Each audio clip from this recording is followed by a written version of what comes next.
We're recording. Meeting, please come to order. Yvette, please call the roll. We have Commissioners Levine, Thunderberg, Barad, Noonan, and Vasquez present. Thank you. This proceeding is broadcast on Channel 35. The exact broadcast times can be found by contacting Channel 35. I just have a couple of very brief opening remarks. First of all, in the context of the heat wave that we had since our last board meeting, I am aware of the extraordinary efforts that our staff successfully achieved in terms of dealing with pretty massive challenges, and I just want to compliment them for being as effective as they were in terms of keeping the lights on and turning the lights back on. And on another very important note, I know I'm speaking for all members of our board when I compliment the Dodgers on where they are.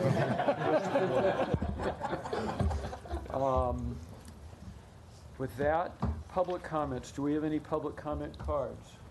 No, we do not. The LA Kings are doing very well, too. Okay, well, I wouldn't want to ignore them, but they're not quite as far advanced in their season. General Manager. Thank you. I have a couple things to go over, and actually a presentation as well. But I'd like to start with Breonia Lindsay, who'd like to introduce some members of the Water Department. All right. Good morning. Good morning, everyone. Water system has made a couple of great achievements, milestones. There's one person in particular that I'd like to introduce to you guys. We just made an appointment for Assistant Director for Water Engineering and Technical Services, and that appointment is Mr. Bill Van Wagner. Could you please stand up, Bill?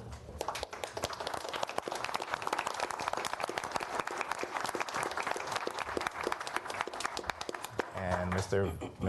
Wagner is going to be working directly for Ms. Susan Rogani, who is the Director of Water Engineering and Technical Services. And speaking of Ms. Susan Rogani, she has a couple of presentations that she wanted to present, a couple of awards that the water system has received recently. So Susan, could you please come up? We always enjoy and appreciate hearing from Susan. Yeah. And Bill, could you join her, please?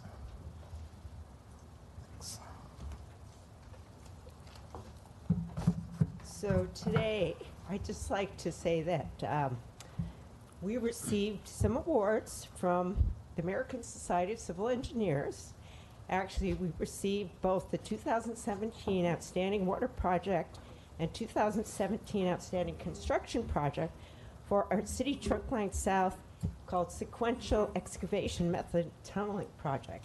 This was, in addition, so this is at the local level. In addition, we were also selected for the wider regional level for ASCE, the LA Section 2017 Water Project of the Year, and we were presented this award on October 14th.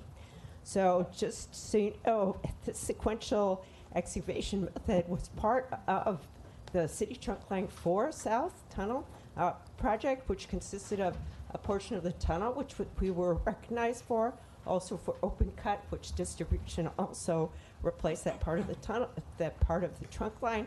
This trunk line was over 100 years old, so this is part of our replacement project of our old infrastructure in the valley. So I'd also like to, aside from showing you the awards that we got, recognize the project team, because it was truly a collaboration with a number of groups, and I have the folks here so they could stand up and be recognized. So from our geotechnical engineering group, we have Philip Lau, Rawenka Pershanki, and Jean-Ping Hu. Trunkline Design, Kosho Parabu, and Randall Harada. Please stand up.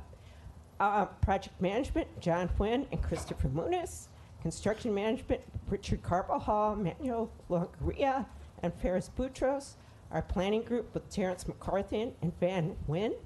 And the contractors, we had design support from Wolfgang Rock and Nessa Ranja from AECOM, because they were also instrumental in presenting this sequential excavation method to us. It's not something that's used particularly in water projects, but more like transportation projects, but they put this to us because we had a particular challenging tunneling excavation, and it worked very, very well for us. So please, here's the project of the year. So you want to hold this up so we could see that?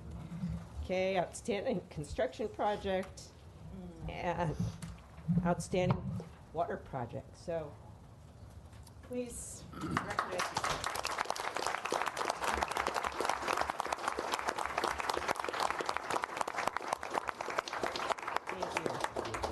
Let me just say, first of all, I know they're heavy. We have one award.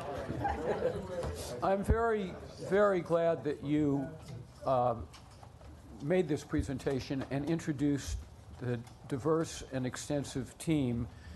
And as I was listening to you and watching the various components of it, I was thinking, this is a wonderful example of one of the many things that makes this department so spectacular. It's the teamwork, the high achievement as a result of the teamwork, the fact that such diverse parts of our organization work so cooperatively with each other and accomplish these objectives. So on behalf of the board, very, very warm congratulations. Thank you. Thank you very much. Thank you, Susan. The next item, Marty would like to provide some input and information about our water quality. Good morning. You probably heard about an article that came out in the Daily News yesterday regarding some testing that was done of folks in the Porter Ranch area, and there was concern raised about lithium, which is one of the things that the doctor who had testing done, he put an article out saying there's a number of things that are found in people's body or hair samples or different analysis, and he noted that there was lithium in the water supply, and it was put out in a very alarming way. So I wanted to make you aware, because we really need to make sure that the record's clear on this, that lithium is not a health hazard. Lithium is a naturally occurring element. It's actually named from the Greek word lithos, which means stone. It naturally comes out of rocks and soil everywhere in the world. It's common in most every water supply. Lithium has no regulatory standards set for it. Matter of fact, there's nothing even on the horizon. When they set a regulatory standard, they begin with what they call a public health goal, and that is usually an ideological standard. A lot of times the goal may be 0, and that's before they start testing and analyzing whether there's an appropriate treatment method or a regulatory limit that should be set. And so in this case, lithium does not even have a public health goal. Things such as potassium, which you get in a banana you eat, actually does have a public health goal, but lithium does not. And so it's important to recognize that when the article came out, it raised a sense of alarm that there was this in the water supply. This is common. It's common in pasta, nuts, fruits, vegetables, milk, just about everything. And lithium is a trace element that is it's naturally occurring, does occur in the water, not a health risk, in some cases actually. In a New York Times article in 2014, they suggested possibly we should be putting lithium in the water because there are potential health benefits for mental health and things like that. And so, but they were actually kind of acknowledging the furor over putting fluoride in the water for health benefits as well, and suggested that probably we wouldn't want to go there with lithium. But I want to make sure that the board understood that this is not an issue. We have put out a press release about this, but we are concerned that of course our public we want to steer them in the right direction. We don't like when someone raises an alarm that's not warranted, and I want to make sure that the record's straight, that this is not a health issue. It's not anything that's not completely naturally occurring and occurs everywhere all over the world. Studies done all over the world have shown that there's no ill health effects from lithium, and in many cases support that there is a good health effect from trace amounts of lithium. Very clear, very helpful. Thank you. Thank you. And we will, anytime somebody posts something about our water quality, we very quickly want to get the word out. We were not interviewed and enough, in my mind, pre-work before something like that is posted in a newspaper. When you tell people that water is not safe to drink, you need to do your homework, and there needs to be a significant discussion with the utility, with the neighborhood, because personally, I just don't think it's responsible to be trying to raise fear unless until you've had a discussion and there's something there. I mean, you know what I mean? Was something communicated to the reporter or to the newspaper suggesting that a clarification be Yes. put in the newspaper? Yes, and we have worked with the reporter on that.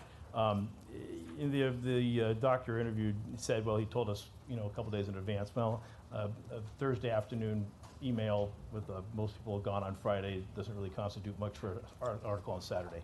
So, you know, we haven't looked at the study, but we've seen studies.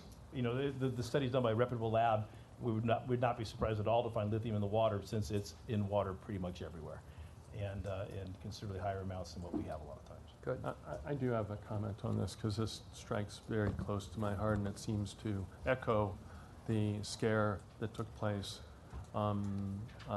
last year in December, which was nothing but a scare, and not that was based on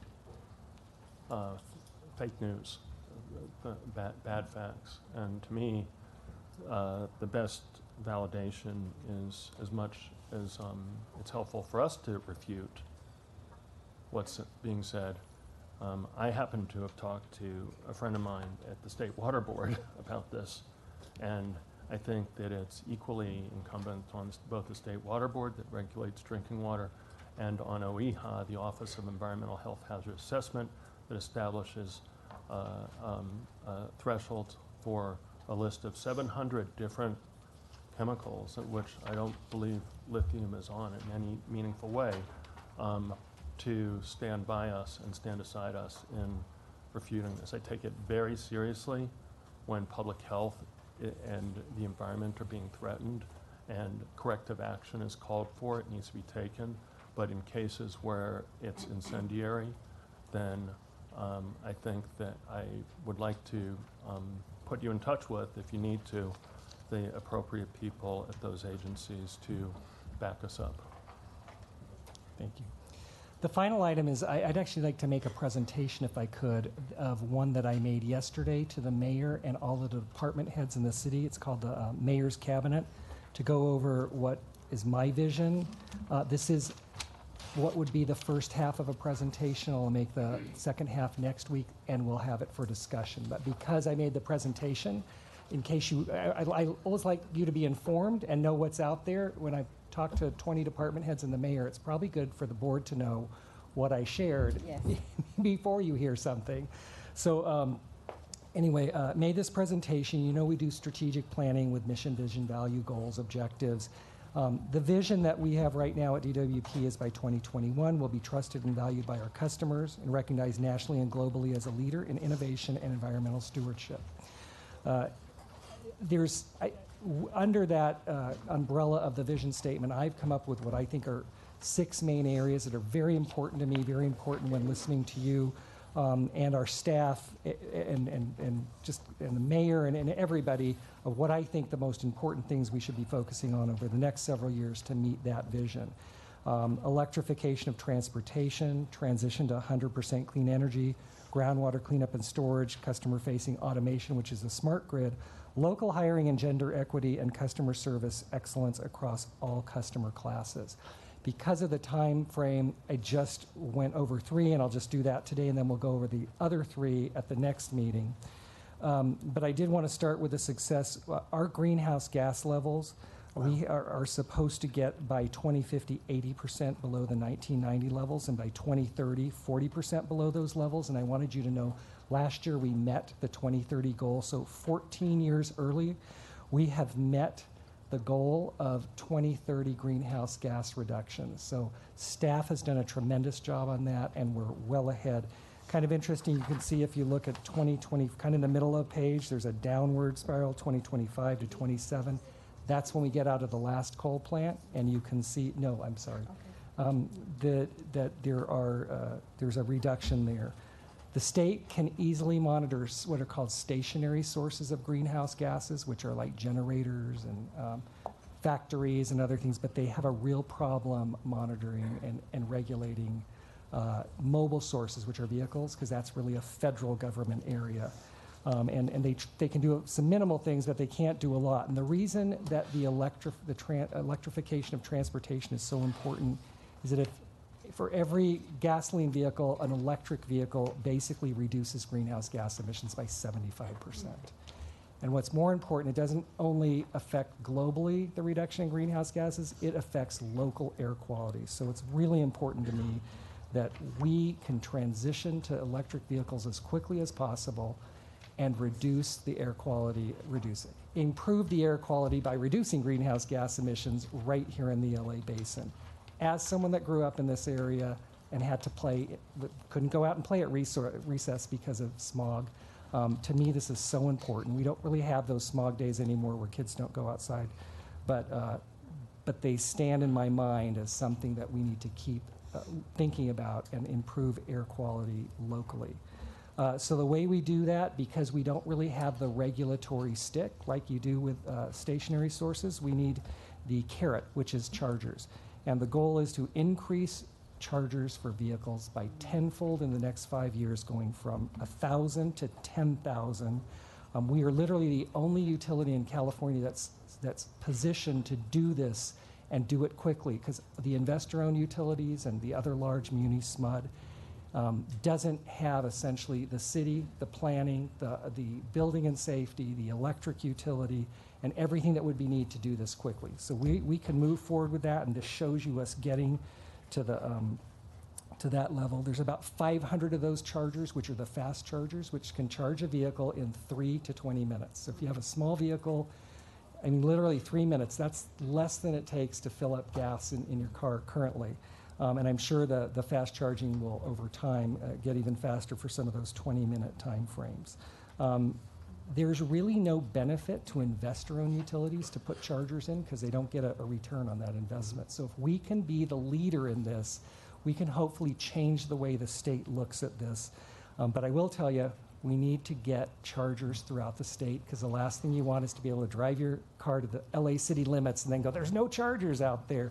So, this is one of those, everywhere you go, there needs to be a charger, so you don't have to worry about having enough fuel, so to speak, or power when you get in your vehicles. Heavy-duty vehicles a little different.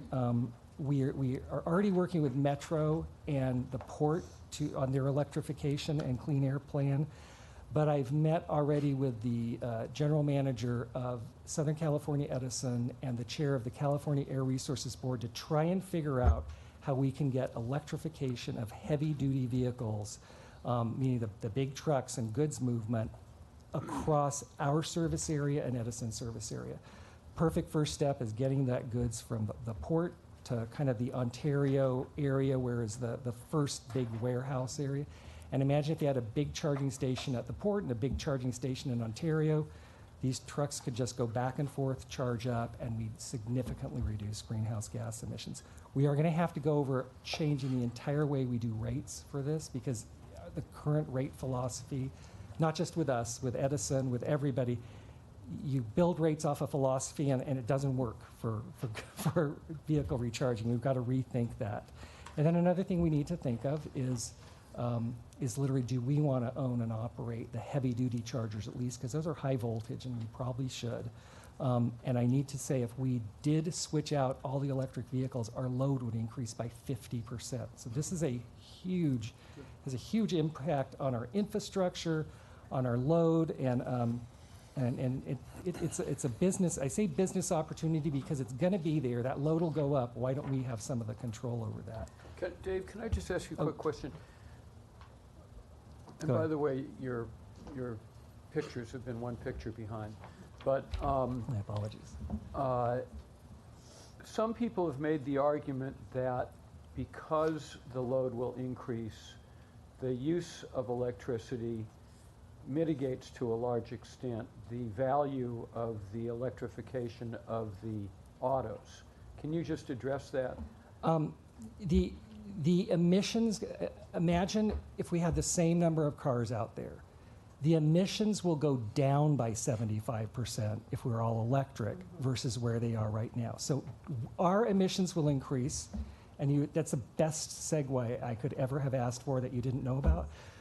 Our emissions will increase, and here's the graph that shows that. So thank you.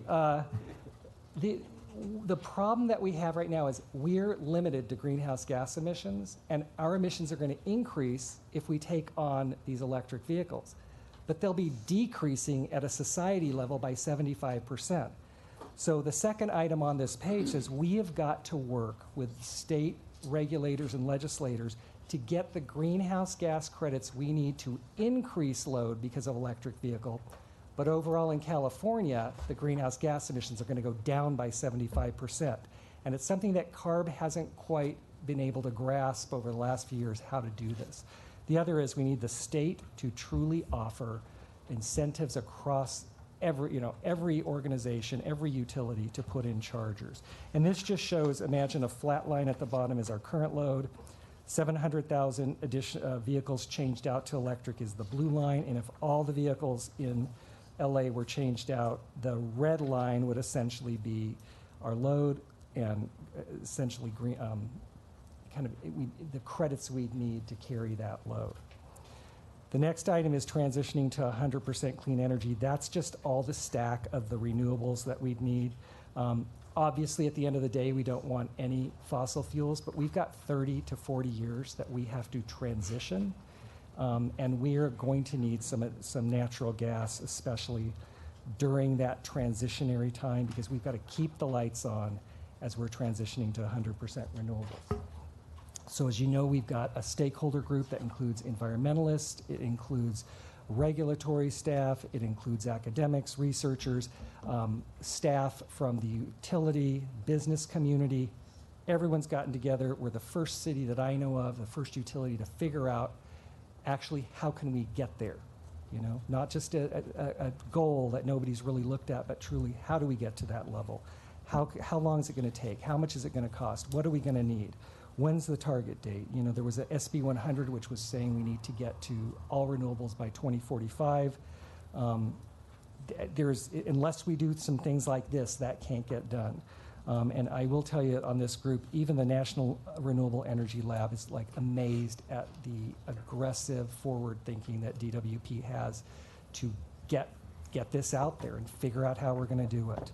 We are literally a leader in the Western United States. This shows where all of our power comes from. This is a third of our power. So to get renewables, because you have to get it across the Western United States, we'll probably be pulling power in another couple decades from 10 Western United States. There'll be a tripling of those red lines, which are the transmission lines. We do show on the right, in that circle is in Delta, Utah, where we have a coal plant that will have to transition to natural gas in the interim, but we want that transmission line because up in that area, we have wind, geothermal, solar, compressed air opportunities. And there is so much up there that part of the repowering also allows us to retain the transmission lines. So again, this is only a third of renewables. When we get to 100%, LA is going to be supported by a number of states. There's going to be a number of personal relationships we're going to have to maintain throughout all those Western United States. So it's going to be pretty interesting. I talked a little bit about local generation and upgrades. So this is real important. We will come to you and go through this in extreme detail, but basically those are 3 different transmission lines. If we don't have those 3 transmission lines put in place, we cannot provide reliable power in some of those sections along the coast where the natural gas facilities are. Meaning if the current distribution line goes down, there's no other way to get power. So we have got to build these to import renewable energy. And if we don't build these, we will never get to 100% renewables. Again, an entire day-long topic on its own, which we will bring back to you. But transmission lines take forever to build. In my previous utility, 12 years ago, we started submitting the work to get a 6-mile transmission line. Half of it outside our jurisdiction was right adjacent to a freeway. It's still in the permitting process 12 years later. And that's typical. So General Manager Ray, first of all, I want to applaud you on your vision. I think it's going to be fabulous for Los Angeles in general to be a leader in this regard, not only to our nation, but to the world. That being said, given the fact that I've reviewed so many budget items over the years for DWP. Have these upgrades been considered in the last budget, or do we have to reconsider where we are investing our monies? This has been anticipated as part of our capital plan, and it's included in there. So all of the repowering wouldn't be done in the next couple years. It's part of a 10-year, 12-year-long process. So yes, parts of it have been included now, and it's included in our long-range capital plan as well. And it doesn't cause big rate impacts or large fluctuations with our rates that we need to look at. So it can be included in normal rate plans, in normal costs, and is not going to have a huge budgetary impact in any way. So so moving to the next page. Excuse me sir. 1 second, Dave. Could you put this? What are those all new? Yeah, Or those so are every single one of those is new. new or significantly upgraded, but yeah, those are new. Okay, and I missed what you said about the yellow, blue, and They're just three different lines, which is Okay. why they're different so there's no colors. specific meaning to yellow, blue, or red. No. Primary color is, or Yeah. So, but again, it's such an important, big topic that we will bring that back to you so we can go through that in detail and show you why we need to start planning for these upgrades. Thank you. But I will tell you, and you know that we did kind of a pause and looked at all of our repowering, and we're currently looking at the repowering at IPP. That research looks, and I'm going to say this is very tentative, but it looks like we could reduce the natural gas repowering by about 25%, which is like 500 or 600 megawatts, which is like a city of 500,000 people. We can not have natural gas, and we can have renewables much faster than we anticipated. So we really are spending a lot of time figuring out how we can reduce our reliance on natural gas in a much more expedited time frame. But we kind of did this pause so we could look at everything. And you know, whatever happens at Elisa, we do need to prepare for at some point something will happen there, and that will probably not be a resource. So let's start planning now rather than wait until some sort of regulatory requirement. So when you say reduce reliance on Aliso, does that imply reduce it to zero? In the long run, yes. Yeah, okay. And then finally, last slide, except for a kind of summary slide, we're looking at smart grid. You know, we've got kind of some year 1, year 3, year 5 goals. That the reason it says huge citywide opportunity in the middle is that we are going to put in a communication network across this whole city to read water and electric meters. The city ought to be our partner in that, and if whatever incremental investment they might need to make for this entire city to be a smart grid with all, I mean, there's all sorts of interesting aspects like that. You know, you can use that smart communication network to have all the street lights go up at 1 in the morning till 3 in the morning. So as bars let out, the streets become more illuminated. I mean, it's just weird but amazing things that you can do with a smart grid. And we really need to approach it with the city as our partner and not put something in and then later on say we wish we had done something or partnered with the city. That's the first half. I'll bring the second half next time, but I did want you to see what we're looking at, did want you to see what my vision is. Well, I'm here to try and get us through to goals that really won't materialize for 5, 10, 20 years, but you got to start. If you don't start, you'll never get there. That's Very great. impressive. That's great. Thank you. So with that, I'll turn it back to you to, sorry, that was a long general manager's No, report. it's very helpful. Needed I to- have a quick Yeah. question. Thanks, Mr. Wright. This is an excellent presentation, and it's very excited to see where we headed. I would like to ask you, where is energy storage in your presentation and also in your overall arching goal? Energy storage, why don't I bring back as part of the next presentation, because it is part of our long-term planning and making sure we have a lot of R&D going on as that technology evolves is something that's very important. And my second question is, I'm sure this goes without even say, but where are the equity metrics embedded on your plan? How are they embedded in your Right. plan? And mostly they are embedded, and this is more visionary. So again, a lot of the equity metrics are built into our ongoing goals and stuff right now. vision that's kind of embedded in there. So, Excellent, thanks. Thank you. What I would like to take a moment to do is just to appreciate your thoughtfulness. You brought this up at the last board meeting, so I know that you're paving the path, which I think all of us are very, very embracing of, as is our mayor. And I can tell that you've done your homework, and I appreciate that you are guiding not only our board, but our ratepayers towards the vision that really should be a leader in clean technology, electricity, water conservation. And I know the hours and hours that you dedicate towards these presentations, and I don't want that to go amiss, so I thank you. I just had one question. I want to thank you also, especially with the attention that the staff have been able to translate into something that's accessible, because I think that sometimes between the forest and the trees, we get stuck in balancing the detail, but this was an excellent presentation. It can be easily messaged by any of us as we speak to different constituencies around the city. I think that's so important, to give us things that we can take and represent accurately without being too general, but represent what the specifics are. As to the, I want to pay particular note to the repowering comment that you made. I'm very encouraged, something that I brought up in both the preliminary and final budget discussions, and I'm encouraged by, it was kind of let the chips fall where they may, but let's do a rigorous study as to what the alternatives analyses are. Is there a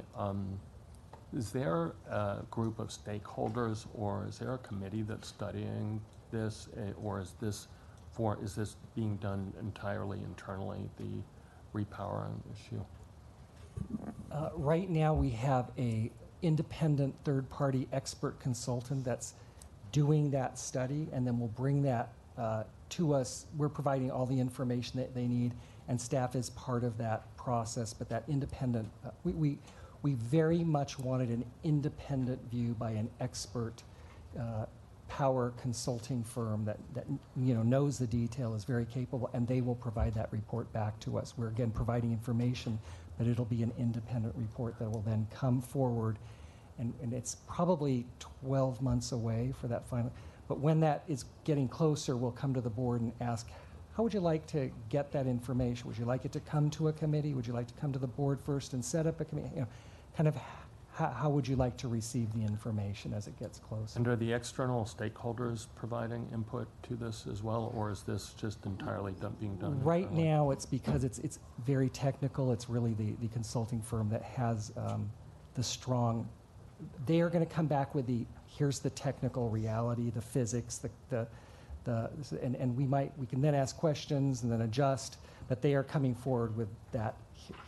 Here's the true technical. Right. Situation. Right. Thank you again to the power system, Andy and Reiko and Dave and Donna and everybody else that's been involved for doing it. It's most appreciated. I think the ratepayers ultimately will appreciate the effort that was put in, even if it means not doing what was necessarily seemed like the right thing at the time, but things seem to be changing so quickly that you can incorporate up-to-date analysis, so thank you.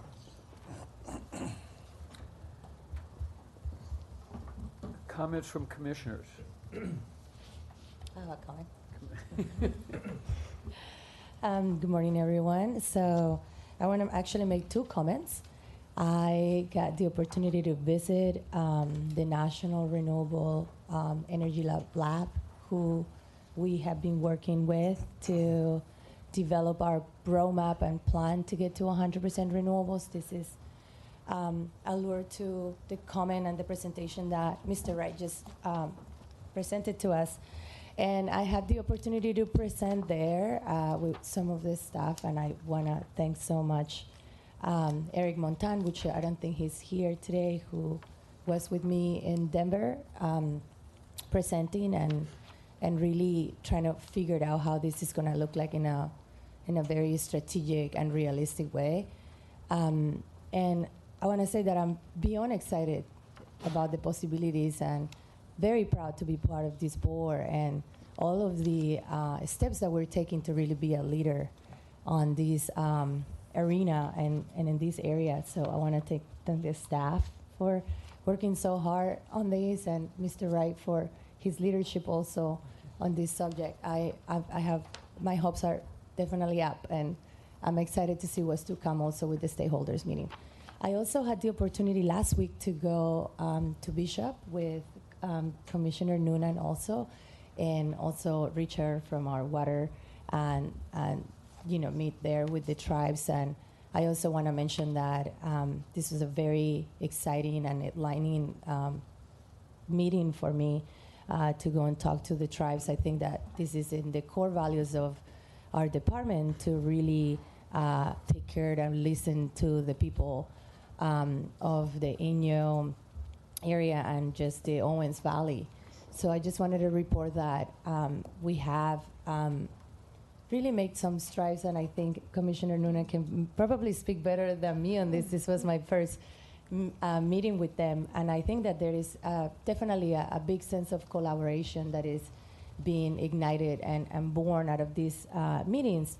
And I'm also very looking forward to continue working with the tribes there and all the staff that are working on our water area, and continue making progress and continue working towards making a better and much more collaborative relationship there. That is terrific. Okay, ratepayer advocate. Good morning. Our office, Dr. Pickle is in the air coming in from Boston, so he regrets not being able to be here. We would like to note our support for some items that will likely go on consent, so I will be brief about our support for item 15, 16, 27, and 31. I'm sorry, could you repeat those again? 15, 16, 27, and 31. And I just wanted to remind the board, I'm sorry. I can't hear you. You can't hear me? No, I think Oh, I'm she said sorry. that she's in agreement, she's supportive of these items. Am I correct? Yeah. Yeah, Yeah. I'm sorry, I'm watching a board member who can't hear me, so I'm. I heard you. 15, 16, 27, and 31. Supporting those items, she expects them to be on consent, but they want to indicate their support. Well, I don't know one way or the other, so No, I'm okay. hedging my bets. Okay, Um, I thought I was When it just repeating. When it comes to items 27 and 31, I just wanted to remind the board that our office's approach is to monitor this on an annual basis. And because the books are not closed on the last fiscal year, we wouldn't be back to you with a final number for all of the intercity payments until sometime around your next budget, which is around the corner, actually, I think.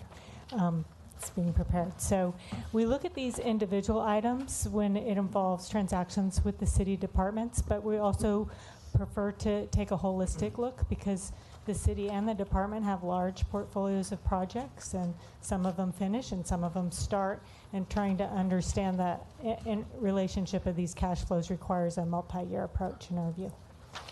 I also wanted to give a shout out to Sharon Grove for inviting us to join her in the journey mapping process. We spent a whole day, or at least half a day, listening to customers be interviewed on a blinded basis. It was fascinating, and it's so encouraging to see the department do end-to-end process mapping in preparation of better automation and interaction with that visionary goal. So thank you very much for including us in that, and please let us know any way we can help. Thank you very much. Customer Journey Management Establishing New Electric and Water Service Report, 6A.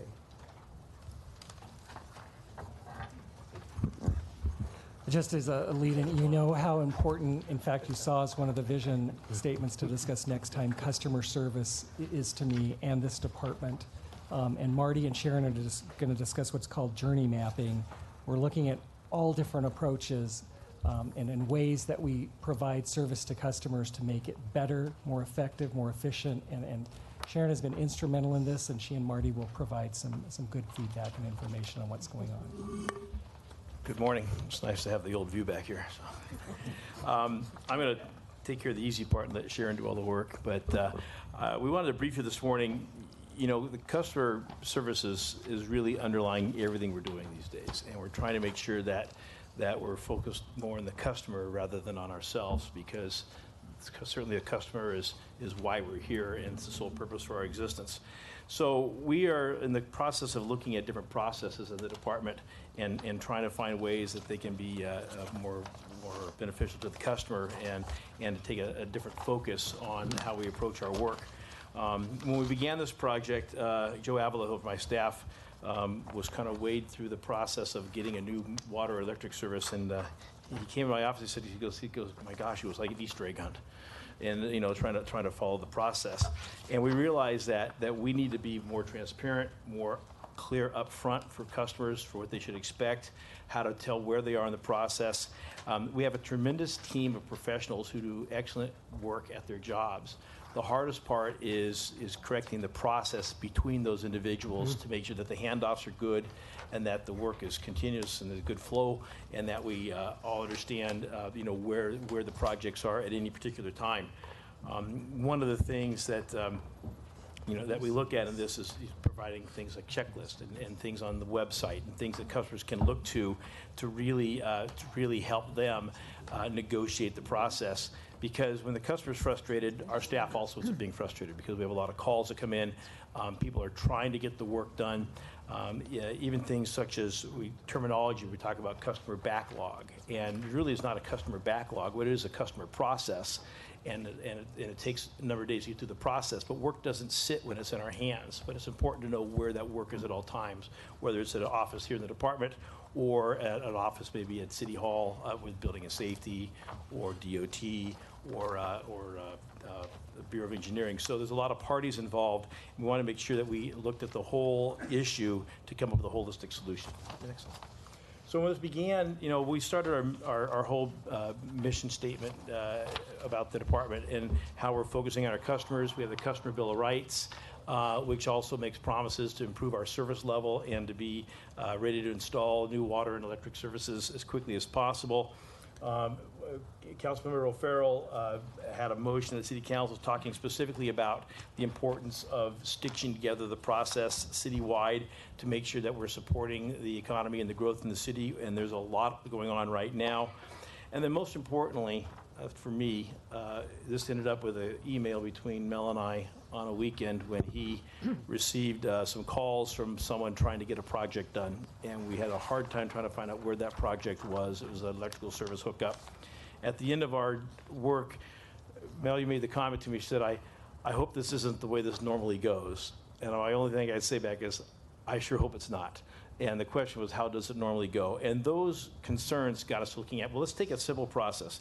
What about our small commercial customers? We get about, these are, you know, things such as a small strip mall, a small restaurant, neighborhood cleaner, you know, a small eatery, someone who has maybe a 2-inch or smaller water service and a 400 amp or smaller electric service.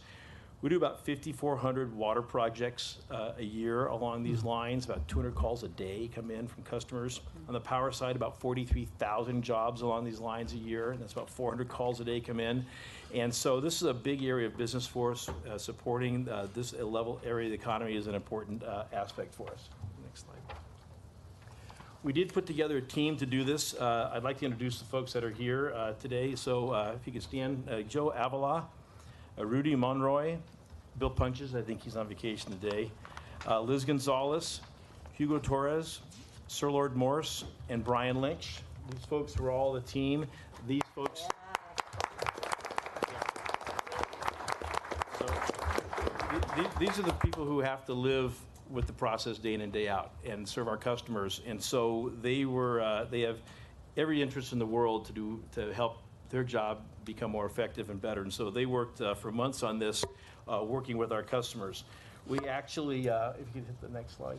Oh, that slide. Okay, I'll give my slide. This is the slide I insisted on. This is the best analysis I could come with the current process. It was chutes and ladders. So, as many of you will know, when you've got a phone call from someone who thinks that you should be able to get them up to the front of the line, or someone from City Hall calls, this is the process that everyone has to endure here. So we need to streamline this process into something that makes sense. So to do this, we had 25 workshops that kind of deconstruct and reconstruct our process. We involved Department of Building and Safety, Bureau of Engineering, DOT, all in our groups to help us work through a better process. We engaged 19 small commercial customers to get feedback, and we tried to do this right to make sure we had all the input we needed to make a better job of mapping out how we move forward. So our goal is to get from this board game to get to water and power to something that our customers can rely on. So Sharon's going to present what we came up with and where we're heading, and this is the first of a number of processes that we're trying to make these improvements on. Thanks, Marty. Good morning, everyone. I'm really excited to talk to you about this concept today of customer journey management. It's a pleasure to really explain to the board the high-value initiative that we're doing to put the customer front and center, and really speaks to the heart of our strategic plan.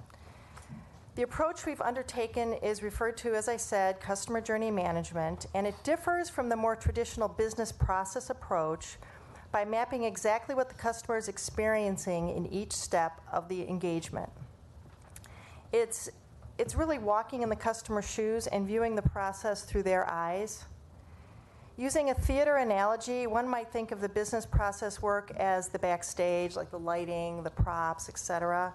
And the customer journey is the performance on stage, including everything that the customer sees and hears and feels, and that's really the customer experience. So looking at the framework that we're employing, not only for this process but ongoing, the first thing we do is we measure. And we find out what's going on today with the customer experience. By talking to customers, thoroughly mapping out what they're experiencing, we can provide transparency to the different touch points and the pain points. And then we assess, we validate the key process steps and customer touch points through our internal and external subject matter experts, which is where the team came in. And we incorporate best practices across the industry and then test and pilot what our findings are. And then in the end, we get to the improvement stage, which is where we develop and implement the recommendations to correct those deficiencies. And it just loops back on itself.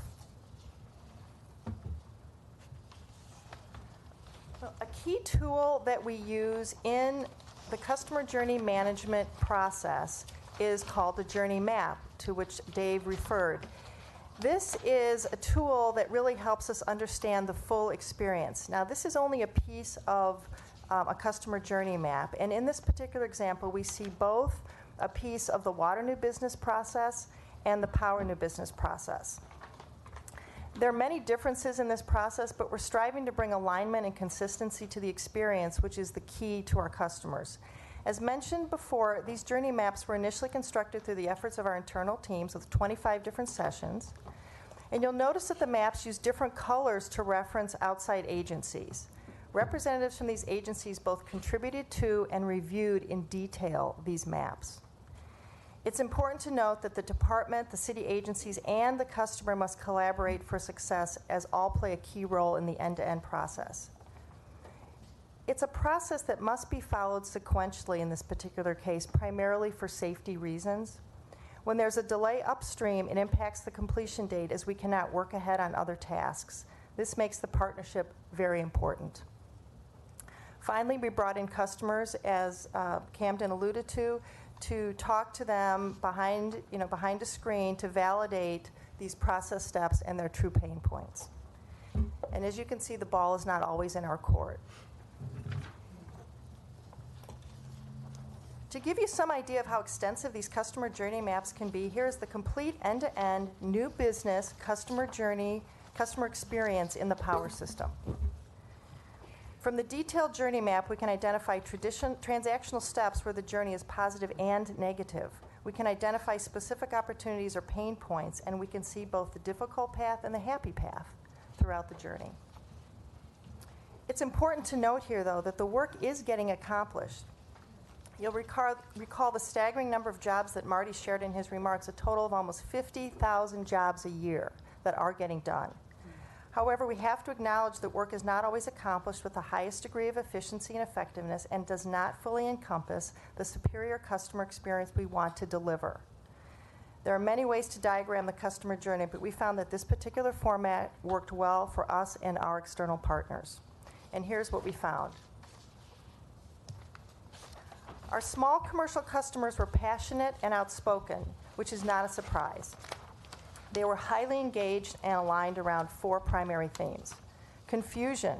We often send mixed signals in terms of what information we need from customers and what they can expect as they advance through the step-by-step process. Customers get different answers based on who they talk to last. Alignment. Although there are some basic required differences between water and power at times, it's like the customer's working with 2 different companies. Communication. The development process often starts well with the first customer contact, for example, when they call the call center or the connection center. But the subsequent communication breaks down, especially when the work order goes to the field. And transparency. Customers fundamentally do not know where they stand at each stage of the development process. These are actual verbatims from customers. So how are we going to address these findings?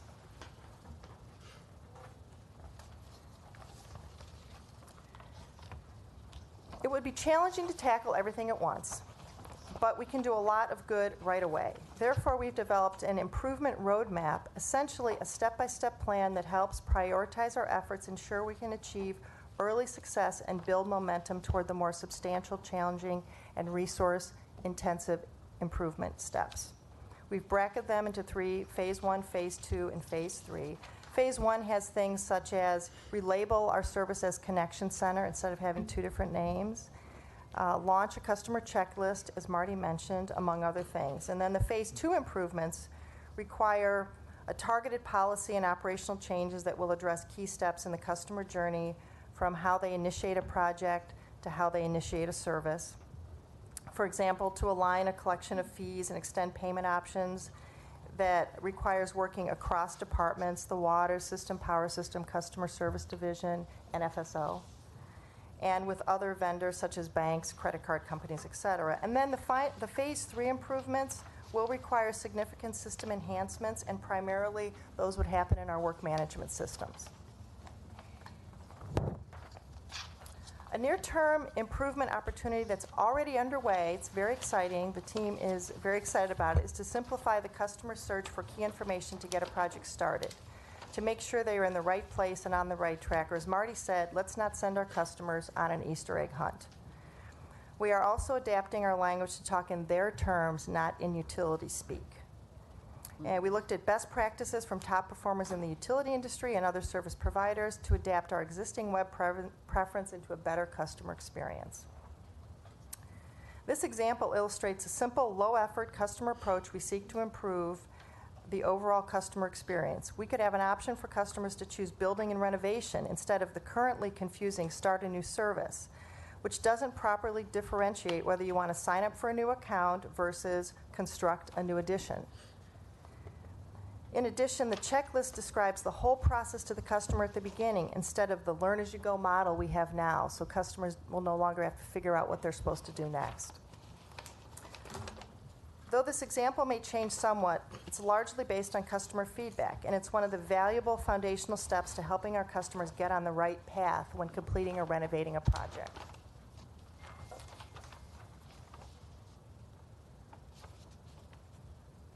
So where do we go from here? We've made great progress in improving the new business customer experience, but our work as a department is not done. We're in the process of the journey to improve all of our customer experiences. We're at the corner of hope and change. And as Marty says, it's hopeful. In the coming months, we'll be initiating journey management work on the journeys listed above. And particular note, what's already been spoken at this board meeting is water quality. And we'll be implementing the improvement roadmap for new water and electric service. All of these journeys directly impact our customers. We're excited about the improvements in the pipeline and the framework foundation we've built to measure, assess, and improve the customer experience for all of our customer journeys. So I plan to come back in 4 to 6 months to give you another progress update. I think it's important to note that this is going to be our new way of doing business, so customers really are engaged in the process going forward. And I thank you for your time today. I'd like to also, as Marty did, recognize the team members in this groundbreaking effort. They represent the collaborative and committed approach to putting the customer first. And with that, I'll take any questions you might have. Thank you. I have a comment and a question. First of all, I compliment you guys for doing this. I think it's great. I think it's important. And it sounds like we're making progress. With regard to the clarification at the beginning, I think that's also terrific. I must confess, I wasn't going to get into this in a public hearing because it's a little embarrassing to the department, but the quantity of people that have come to me and said, this is like Chutes and Ladders, is astounding. It's not quite what it was when the billing system went haywire, when almost everyone I met had something to say about it. But just anecdotally, if I get as many complaints as I do, there's a big problem with the system.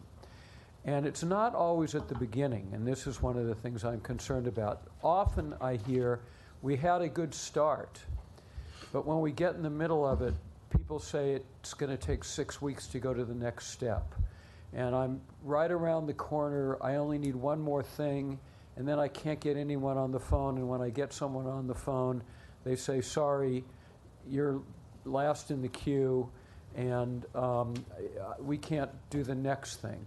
It appears to me, and there may be a lot of confusion from the beginning, but it appears to me there's confusion all through the system, and there are delays when a contractor or I guess it's a contractor usually, feels that everything is going well, and then suddenly there's a snag and they can't get anything, and they're just on hold kind of forever.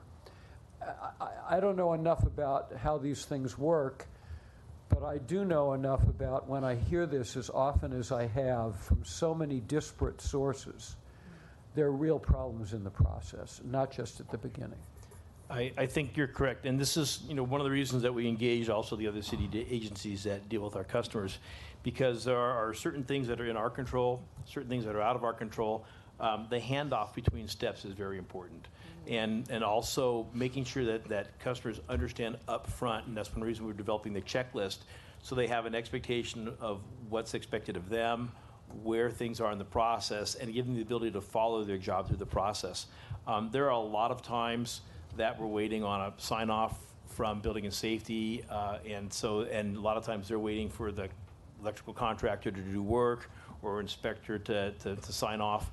And so, we talk a lot about backlog, and we've always used the term we have as backlog. Well, backlog would imply that we're sitting on work and can't get to it. We don't have work that just sits. When it gets here, we get it done within a number of days. But it's that point of getting it here. And so what we're trying to do is make sure that everyone understands what to expect of us and what we expect of the customer as well. Because a lot of times what happens is customers don't follow all their steps. They finally get the last piece done, and then they want to know why it didn't happen yesterday. And so, we're trying to prevent that. What I hear, Marty, is of all the city departments, the worst one is ours. And I hear that repeatedly. They get efficient service, they say, from building and safety, and when it gets thrown back to DWP, it stops. So I'm really glad we're working on it, but there's a real problem out there. I understand, and that's where we need to make sure that we know exactly where it is in the process all along, and that those handoffs. So the folks are doing their work. We got to make sure that it follows through the process correctly, and it doesn't stop anywhere along the way. And if there's an issue, that there's feedback to the customer, and the customer doesn't have to call wondering why it hasn't shown up. Okay. But that's part of the process of understanding all the steps, so that we fully understand where the chain of custody is, how things move through the process, and that's what the folks that have been involved in this team are helping us to. Well, and that communication, I think, will make a difference, because often they're told, I'm told, they can't get they don't even get a response, other than it's going to take forever.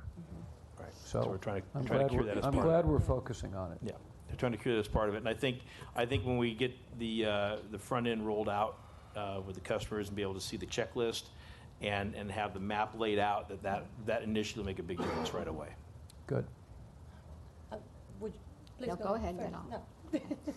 Commissioner Barad, Oh. seniority.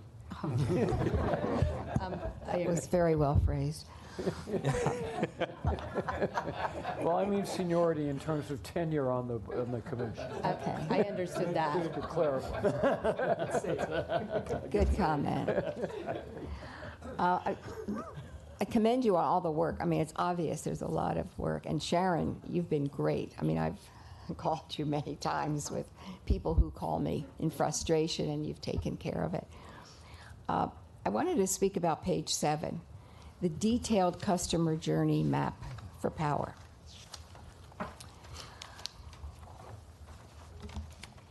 If you're talking about transparency, this is really daunting to look at this. It's daunting for me. I don't know if you intend ratepayers to look at this, but I think that you need to make some of these more customer friendly. Your messaging is still so complicated that it really is difficult for people to follow, and they may just look at something and say, oh, I'm not getting into that. I mean, this really was And tough. so to let you know, so the top line and the color is really what a customer might be able to follow through. The bottom portion was our staff's working through all the actual steps that take place and the different groups or people that are involved. So, Yeah. you know, there's a number of people that when you get in a process like this, there's a person who takes an order, and there's a design squad who does the engineering. You know, so there's a lot of pieces. So this was actually just to demonstrate the detail that the staff was working with in in making sure they fully had the process outlined so that we knew what we're fixing. But the customer wouldn't see this. They'd see the top line to know whether the job's with them, waiting for something, whether the job's with us, whether They the only job's see the the top CDHC. line? Yeah, we wouldn't expect the customer to go through the detail. That was just to show what really goes on internally that we wanted to manage to make this process work better. Okay, another thing, detailed customer journey map for power. You know, you can interpret that a different way, the word power. Like the book Water and Power. So you might want to clarify what you mean by power. Right. Well, we just showed the one. We could have put the water one up, so we just wanted to show an example of the work that was. Because down below it says electrical service. And ultimately, someday in the future, it'd be nice to have one journey map, period. Doesn't matter what kind of service you need, that your journey as a customer is streamlined, and all Yes. the inner workings between water and power happen internally. Now, some people that call me have called 311, and they just don't get anywhere with that. Is that working? And what's the problem with that?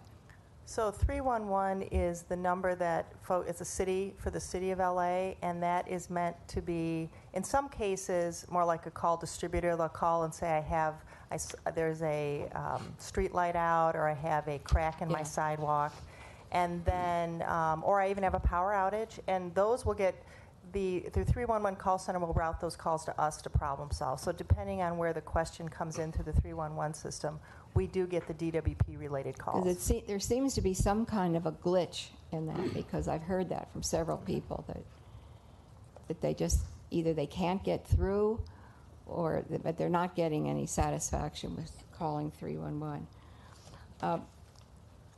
Well, my favorite page is number 11 at the corner of Hope and Change. So, Wow, so that speaks volumes, and I can understand that easily. interestingly, so you know, when we looked at the fact that it had Hope and Change, I said, "Gosh, I hope the Hope Street wasn't named after someone named Hope." Actually, when the city was laid out, there was Hope, Charity, and Faith Streets. Faith became Flower, you know, Yeah. the restaurant Faith and Flower. Charity they abandoned, became grand because nobody wanted to live on Charity Street. Yeah. But they were That's got a aspirational goals. connotation. And so Hope Street was not named for Bob Hope or any other famous Hope. Hope Street is named for the virtue of hope.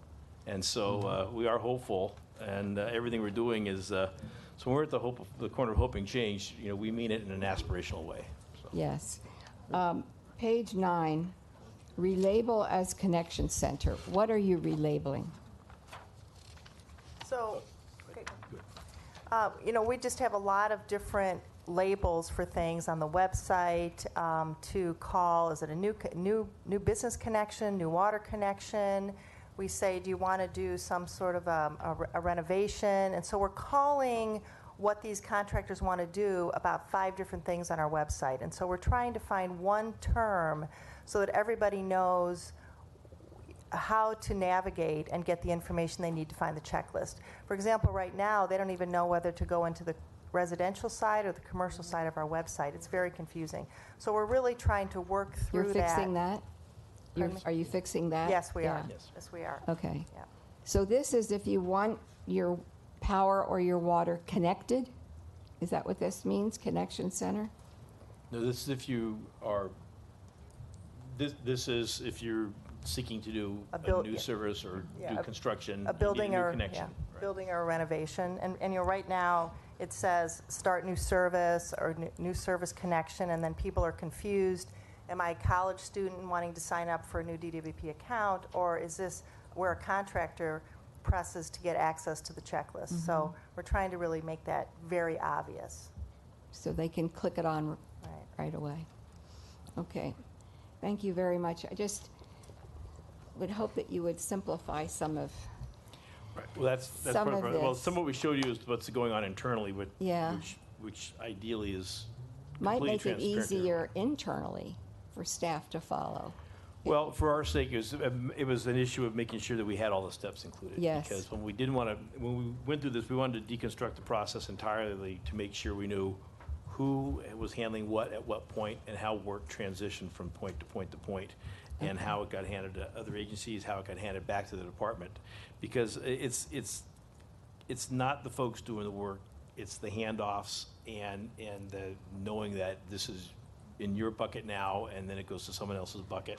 And so the work gets done. It's the process that So are you that going to needs be review fixed. this in, let's say, 6 months to see how it's working? We are, and this is, and Sharon's going to report back on this and the other maps that are going on as well.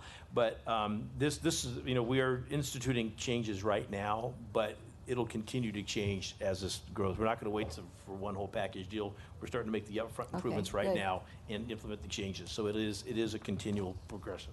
Good. Thank you. Very good. Go ahead, Commissioner. So I have a few questions, Marty. Go ahead, Sharon.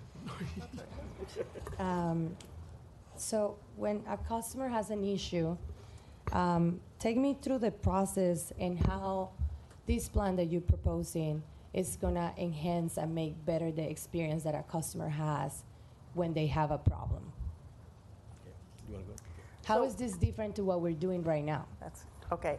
So what happens now, the customer, I'll just give you one example of some of the things that customers describe to us during these focus groups. A customer will call, and it'll be a really great experience. The person on the phone will be really friendly. They'll say, oh, great, that's no problem. Let me send you a form to fill out. Everybody's feeling really good. The form is sent. And then the job gets initiated, and then it's sent out to the field. Once it's sent out to the field, then the customer has no way to go into online, a computer, to find out, is their job progressing? The customer currently doesn't know that I have 10 steps to get from beginning to get my business opened. They don't even know what the steps are. The folks in the field are so busy doing the work, they haven't been trained to really communicate to the customers in a consistent way. And so right now, it's a little bit of, we heard customers say, when you get a name and a number from DWP, it's like gold, because you have no way to find out what's going on except just to call your guy. And so we want to change it from having to worry about calling your guy to just making it very easy, and no matter who you call, And going onto the website, you always know what's going on, and it's very, very clear to you and your contractor what the next step is. And what happened with recurring calls? So customers that continue calling because they don't get their job done. Yeah, and I think that's what motivated the team that's sitting in the audience today. What motivated them is it's not only frustrating for the customers, it's really frustrating for employees, because that's exactly right. Customers would call back over and over. They would feel so bad. They would try to call the field, trying to find out what's going on, and it was multiple calls, frustration on both internal and external. So I do think that does happen, and that really is why this team is very motivated to really make this customer experience better. So part of the aspect is for us to also be able to track internally where things are. So we don't know that it just got sent somewhere. We actually know where it is. So there is internal tracking of the job that's an important piece of this. I mean, I just want to say that this is a really nice presentation and it has a lot of details. I'm curious about how this is really going to happen in reality. I have specifically one instance with one ratepayer who my last correspondence with him was that he has been tired of calling DWP and tired of waiting in the line to speak to someone, and that he's been having issues maybe since the early 2000s. So, I mean, this is pretty telling, and I think other customers have experienced something similar. So my hope is that this framework that you guys are looking at and I'm hoping to change will really translate to changes to our customers, because we are here to serve ratepayers in a timely and efficient way. And I mean, I'm a customer myself, and I feel like I want to really see this translated to action.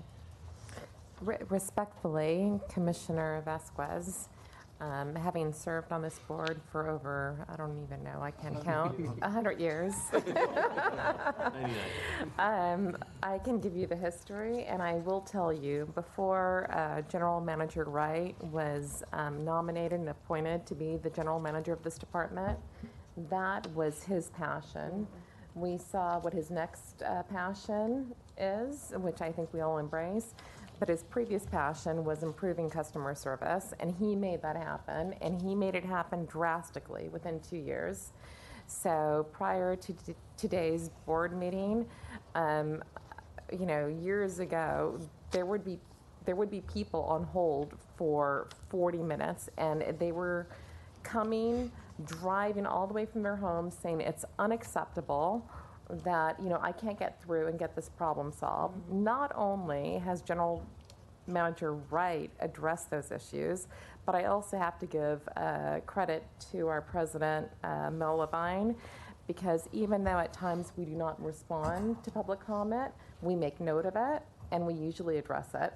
And so, for the record, I think it's very important to restate the fact that our customer call wait times went from 40 minutes to 1 minute and 18 seconds from September 25th to October 1st, 2017.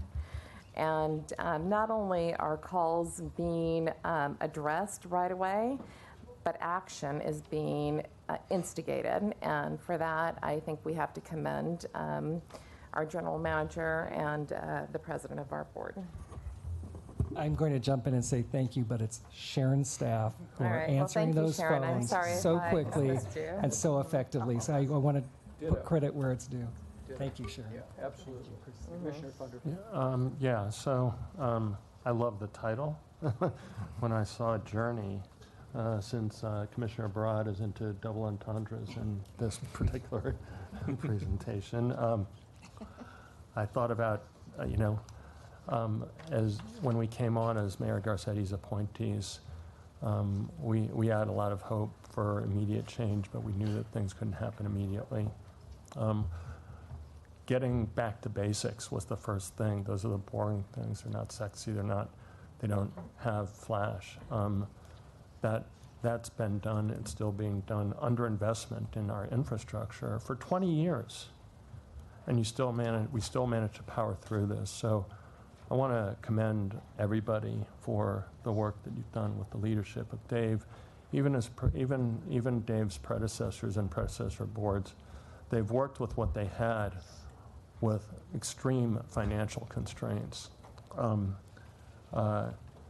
So one of the titles of one of the Journey songs is "Don't Stop Believing," and we haven't stopped believing in you. And I just want to close with a positive message, not just of hope. We haven't stopped believing. We'll always have the backs of our hardworking employees, of our staff, our management. Any criticism, we're just channeling the messages that we're getting our ratepayers in the most diplomatic, but also most forthright way, and also doing it with integrity. So it's no irony, I think, that the song talks about going down some boulevard. Well, that's Sunset Boulevard. That's not any boulevard, that's Sunset Boulevard that Journey's talking about. I don't know if you knew that. Marty, you probably would know that. You're a good trivia guy. Well, I would sing, but I don't want to break everybody's ears. But as we're walking down the boulevard together on this, let's start setting some targets. Let's start making things happen. Let's start claiming early wins, because I know that the data's there. Let's start keeping track of this. Not just the people I talked to, but I also talked to pollsters who polled on a lot of the initiatives, including a lot of the mayor's big initiatives, subway, homeless, et cetera. Talk to those pollsters. You probably have. Mr. Joe, you know them. Ask them what people's impression of DWP is 4 years ago, last year, and let's start setting targets for increasing that, because I think that we can do better, but I appreciate all the work that's gone in so far. Thank you. Sharon, I also want to thank you. I did want to just close with one piece. You can't fix what you don't know, and that's what this journey mapping is, and conceptualizing 25 meetings with a number of people around the table, the first thing that comes to your mind is, if that's what we have to convene internally to figure out what a customer goes through, we got to fix that. And we can't do that without just what Sharon and leading the rest of the staff has done. So getting that map of every single detail that someone has to go through, and then start reviewing, cutting, simplifying, making things easier. We'll never get there unless we start this step. So there's, again, half a dozen other journey maps going on so we can improve customer service and address these, what's really unacceptable customer service to our customers. And we'll never get there unless we start with this self-assessment and then start on a plan of improvement. And my strong support is for this incremental. Let's not wait and try to change everything at once, because that doesn't usually succeed. It's just one step, one change, one improvement, or several, and it just keeps getting better. But most importantly, so a customer knows where they are, no matter what's going on. And most of us just want information. You can accept a delay if there's some reason for it, but just let me know. But then the next step is, and then let's not have a delay. So a lot of work's been going on, a lot of work will continue, and every piece of this is to try and improve customer service. But we got to start with that journey map. So thank you. Very good. Thank you. Thank you. 6B, utility mutual assistance. One other intro. Sorry, I'm talking too much today.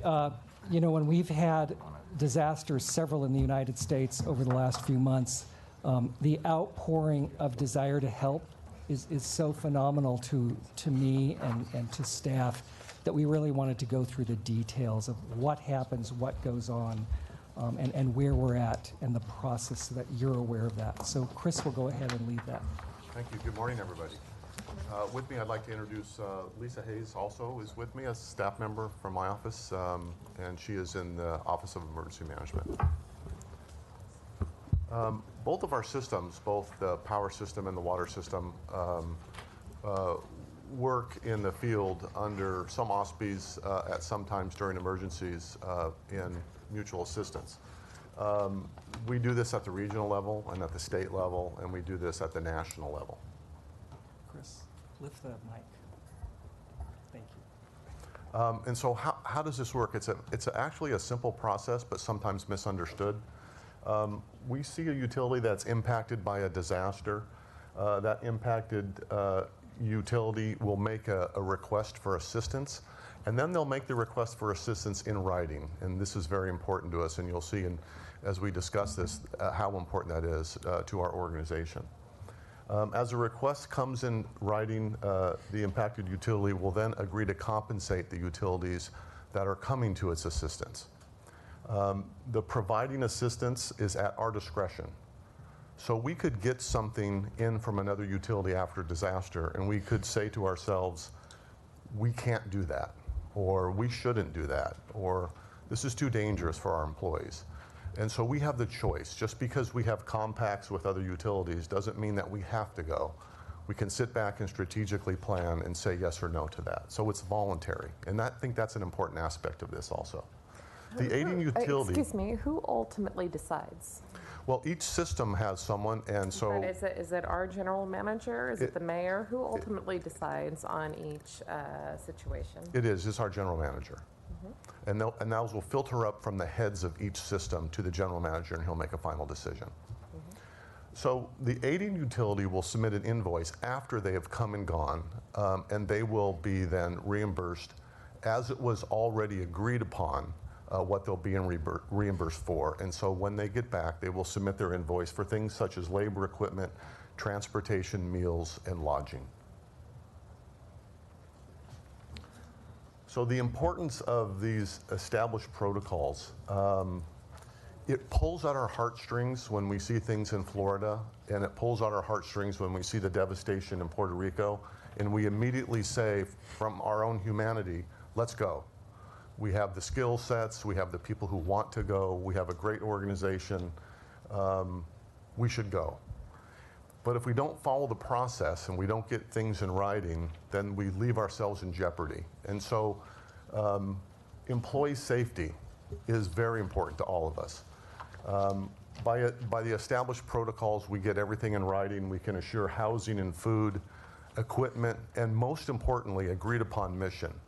We need to know what they want us to do, so we can send the right people with the right tools, and then they can be safe if they have the expertise, the supervision. Everything is in alignment for them to get the job done. It also allows us accountability and transparency, which is very important, obviously. It documents our fiscal responsibility from the requesting agency, and it shows the public that we're not wasting their money, that we will be reimbursed. It promotes accountability to the ratepayer by doing that, and it avoids any fiscal disputes that we may have after the request comes in. So following the protocols are very important to us. The maximization of resource deployment by going through the third-party associations that have access to many utilities regionally, statewide, and around the country allows us to do one-stop shopping. The requests come in to one of these organizations, and then it goes out to all organizations. These are some of the organizations that we work with on the power side. We work with the Southern California Public Power Association, the California Utilities Association, American Power Association, Western Energy Institute, and of course FEMA, the Federal Emergency Management Agency. In the water system, there are some crossovers you'll see. We have agreements with the East Bay Municipal Water District and the Las Vegas Valley Water District. And again, this is a crossover, does both water and power, the California Utilities Emergency Association. I sit on that as a voting board member to represent our organization. And then the California Water Wastewater Agency Response Network, or CalWARN, on the water side. And of course, FEMA is also on the water side also. These are the agencies that are in our regional area that belong to SCAPA, which is the Southern California agency that handles regional requests. There's Anaheim, Banning, Burbank, Cerritos, Colton, Glendale, Los Angeles, Pasadena, Riverside, Vernon, and the Imperial Irrigation Water District. The state and the national levels, we go through CUEA, which represents utilities in California, both on the water side and on the power side. And of course, East Bay Mud, Cal Warren, and Cal OES. And nationally, it's APPA, WEIA, and then FEMA.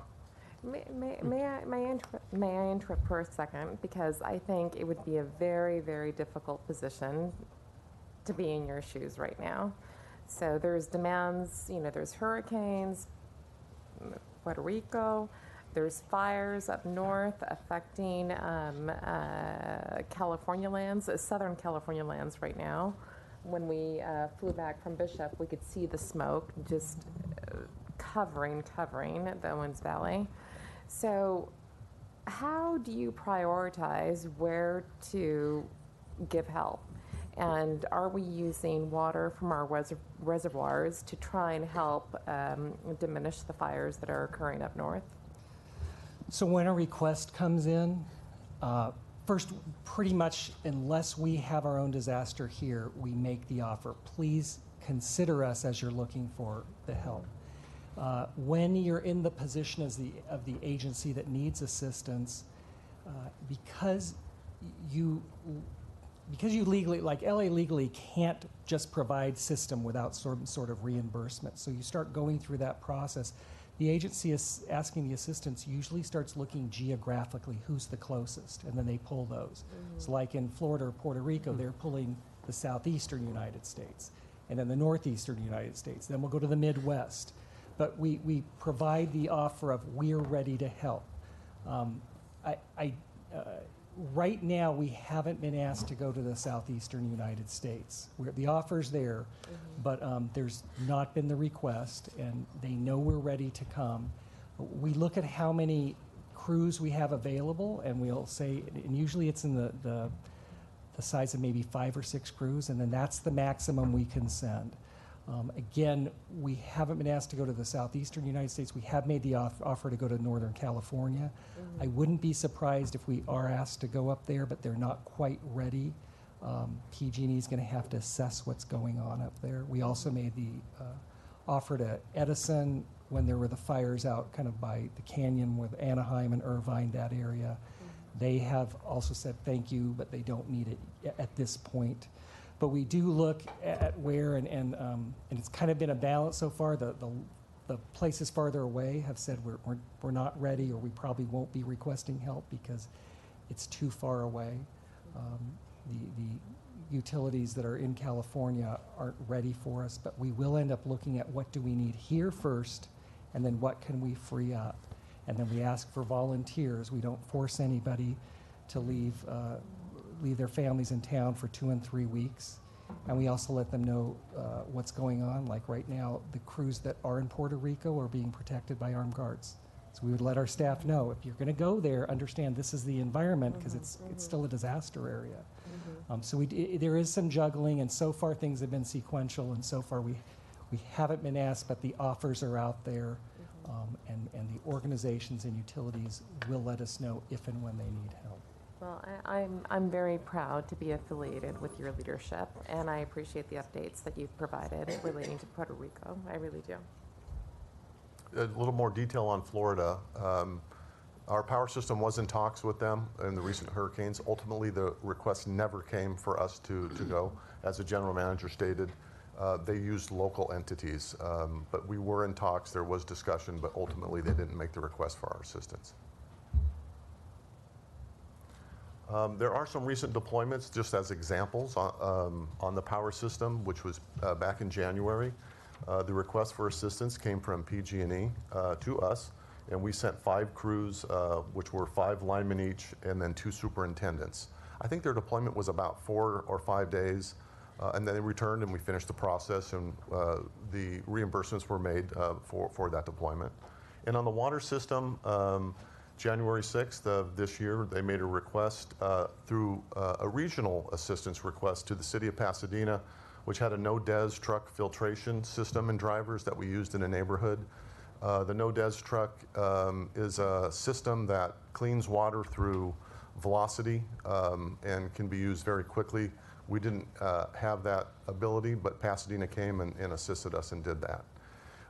And there's other examples on a day-to-day basis that happen on both systems for water and power, where they work with private or public agencies on sharing information, sharing latest technologies, and they do this on a constant basis to ensure that they're ready, that their field operations are ready, and that they're the best that they can be. But they work through these organizations to do that. Mutual assistance is indispensable. It's a force multiplier for us. It allows us to reach out and ensure that our field operations could handle any emergency. So maintaining these relationships with these third-party associations is very important. And following the process, as I mentioned earlier, is a way that we can look before we leap, which is going to be important, again, for our employee safety, for transparency, and for reimbursement to ensure the ratepayer that we aren't spending money that we shouldn't. So I'm happy to take any of your questions if you should have them. This is very helpful. I know that our board wanted to do whatever we could to help with the hurricanes in Puerto Rico and in the Virgin Islands, the other locations. And knowing about these processes is very helpful in terms of at least my own understanding. And I think you probably know we did go to New York City several years ago for Sandy, and in speaking with Andy, there was a deployment years ago to Puerto Rico. Puerto Rico in 1989. So we are out there doing that. I guess this is timely, and I hope that provided you with enough information. I thought I saw on television a little vignette of an LA DWP presence in Florida, but maybe I'm mistaken. Probably not this time. Yeah, unless we had a rogue employee, which I doubt we did. We were actually lined up and ready to go. One of the things, and I asked Chris to kind of review the process with the board, is that, there's a lot of concern. Even our own crew said, with what's going on in Puerto Rico, are we going or what? Right. And so the issue becomes that there is a system, both locally, statewide and nationally, for how to handle emergencies and how to be able to help out. We looked at the possibility of can you work outside the system, but it raises a lot of logistical issues. I mean, for instance, Puerto Rico runs on a different voltage than we do, so you'd have to get different transformers and different equipment that we have. Well, those are probably all under some kind of national control right now because they're doling them out to the people who are doing the work. There's issues with lodging and food and fuel and security. And so as much as we are eager to help and have continued to push to be able to help, if you don't have the logistical support of the mechanism, you expose yourself to a lot of issues and a lot of things that are normally you go and you do the work. But if you have to do the work and every other aspect surrounding the work, it's a much more complicated issue. And so that's why it's important for us to work through the agencies.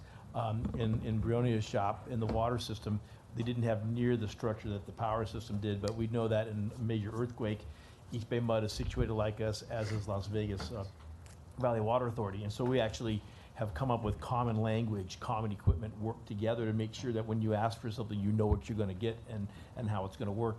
So it doesn't happen very well by accident. It happens by planning very thoroughly and making sure there's a lot of consistency. And so that's why it's important to take advantage of the structure.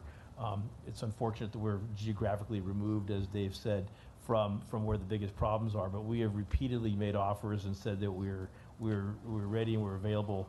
We have crews that we can make free immediately, and if the call comes, we'll be there. Great. Finally, the American Public Power Association, the executive director, a couple weeks ago, let us know, actually kind of admonished all of the utilities. There are so many people wanting to help and said, please do not call Puerto Rico anymore. Go through us because it's actually overwhelming and inundating their staff who need to be focusing, and APPA was taking kind of that role. So actually telling us, because there was so much of an outpouring of compassion and desire to help, that they said we've got to coordinate this, and so too many phone calls are going there and driving them crazy. So go through APPA so that they could sequentially and proactively figure out how that support was going to get there. Got it. Thank you very much. Very helpful. These were both great presentations. Thank you. Okay, we're going to skip over the closed session agenda. We will move to filed items, financial services organization monthly activities report from June. I had one quick comment on Yeah, it. sure. And to financial services, I wanted to thank Neil and his staff for the excellent and ever-improving presentation on messaging, equity metrics. Commissioner Vasquez was there. I know Commissioner Noonan has played a significant role in the procurement end of things, and we really appreciate the work. I know I can speak on behalf of all the board members. I will be asking for something specifically that I'd like to talk about before the preliminary budget is presented, which is how do we strategically, without mandate, and smartly and efficiently execute on remediation, especially some of the gender equity issues that Commissioner Barad has been so attentive to, and I think that we can do something with, but it just needs to be done in a smart way. So thank you, and really appreciate it. Thank you, Commissioner. Thank you very much. And John Chen, Joe Romalo, all the various groups that put that work together, we really appreciate all their work, and the board's leadership especially. And your report. Yes. So the report is filed and is available for reference. There's some things I would like to highlight for your attention, though. This was the 2/6 closing. We go through a number of closings every fiscal year. And, one thing that's very important is we did meet all the board-approved financial metrics for both the water and the power funds. So it's really a very key point for us is to meet those financial metrics, debt service coverage, capitalization ratio, net income, days of cash on hand, all very important metrics. There's a few areas we still need to work on as we look to this upcoming budget cycle, working with the systems on those capital budgeting process. So that we don't see the large underspending we've been noticing in the capital area. Both systems do a great job, and there's a lot of investment in infrastructure right now going on, and we just want to make sure that we can provide the financial resources necessary, but to the level that are actually going to be expended within that fiscal year. So that's an area for us to work on. We also do look at some of the differences we're seeing in terms of billed revenue versus consumption on the water and power side. So that's an area for further analysis as well. But again, all the key financial metrics are met. We've been closing the fiscal year. We're hoping that we'll have the complete closing by the end of this calendar year, and we'll report back with any additional findings. Excellent. Thank you. Any questions? RPS, August. That report's in your package. I'll be happy to answer questions. Any questions? Thank you. Water system, May. The report's in a file. If you have any questions, I'll have Ms. Julie Speck answer. Any questions? I did have a question and a comment.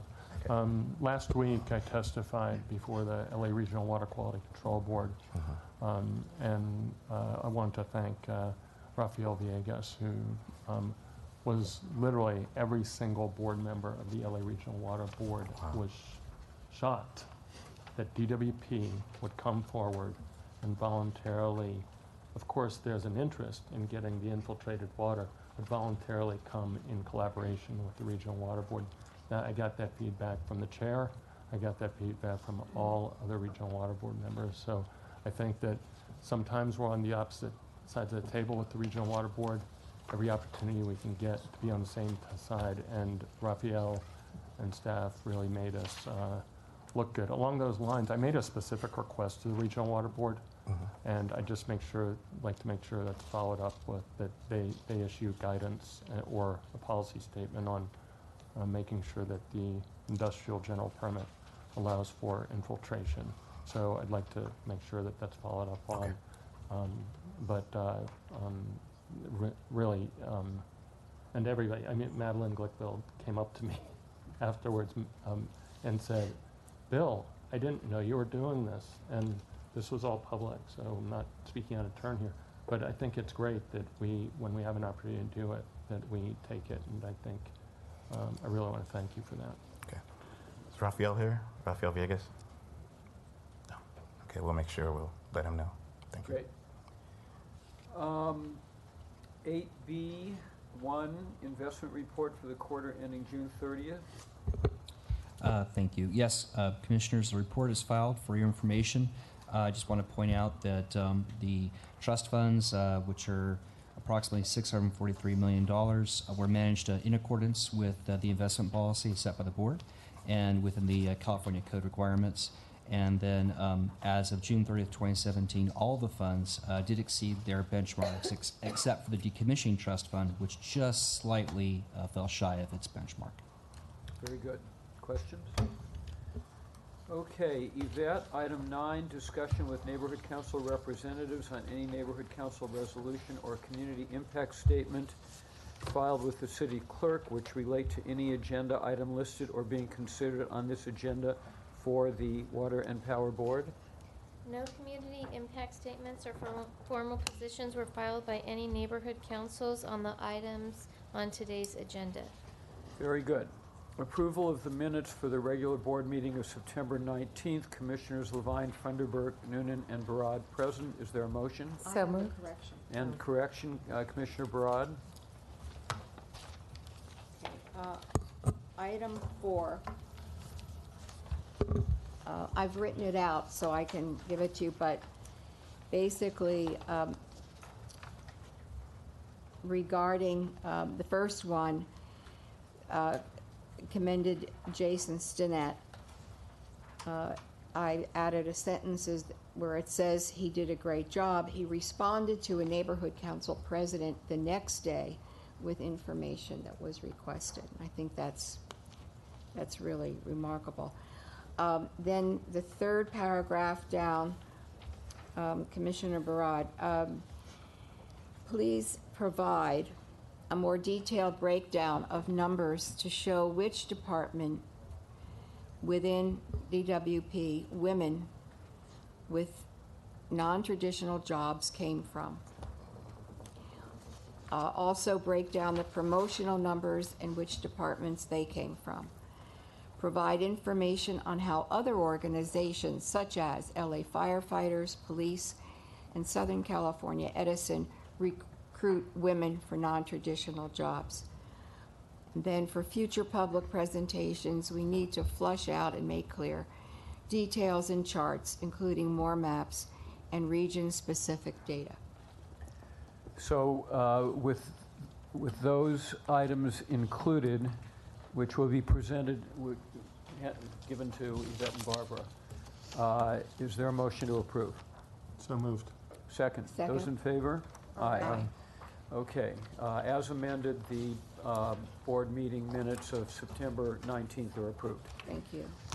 Okay, we go to the regular agenda. There are items 11 through 37. We have one speaker card on item 22, so that will be pulled from the consent calendar. Are there other items between item 11 through 37 that commissioners wish to pull from the consent calendar? Commissioner Barad. Yes, well, I had 22, but you've got that. Items 11 and 13. 11 and 13. 17 and 18, Okay. respectfully. Hold on. 17 and 18, Commissioner Noonan. Any others? For you, item 35? Oh, right.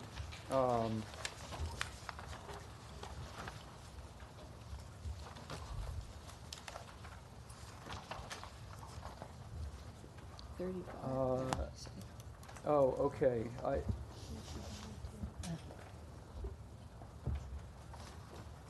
I think I have to recuse on 35. And So, I think Me Commissioner too. Berard, too. and Commissioner Barad. I too. So we will pull that, and Commissioner Barad and I will recuse.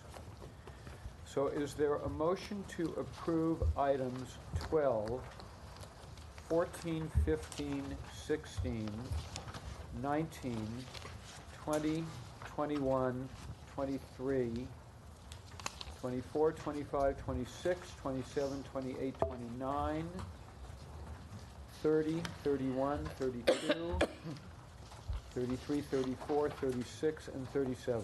So moved. Second. Those in favor say aye. Aye. Those items are approved. In case any of you are here for any of those items, they will not be, they've been approved. Excuse me, put the adjourn for 2 minutes. Okay, I'm going to have to do that at one point also. How long? Like from 12 to 12:02. Oh, that's fine. Okay. Oh, yeah. If you can't figure it out, I've got them numbered by paragraph, 1, 2, 3. And then here's the change, it's just a sentence. That's it. Okay, there. Thank you. Item 11, Commissioner Barad. Thank you. I just had a few questions here. Okay. Are we presently testing our employees for drug and alcohol usage? We have a number of employees who are subject to our US DOT regulations that are being periodically drug tested. We have about 2,115 employees right now that are being periodically drug tested. So it's not every employee routinely gets tested? No, that's correct. Excuse me. Okay, so then, Can I add Yeah, something, Shannon? go. But can you, if a supervisor has a suspicion there's an issue, can you address that? Yes, if we have a supervisor who comes to our attention that they believe that there's concerns regarding an employee of theirs who may be under the influence or is not displaying the type of appropriate behavior that they would normally be displaying, we could then go ahead and then use that as a means to go ahead and have that person tested. But we don't routinely do that. We routinely drug test our employees who have the commercial driver's license or who are, is it pipe workers? Pipeline workers. what was the last one? Pipeline workers. What about the linemen that have to climb up the poles and? Yes, they would be subject to that as well. And they would be subject? Correct. Okay.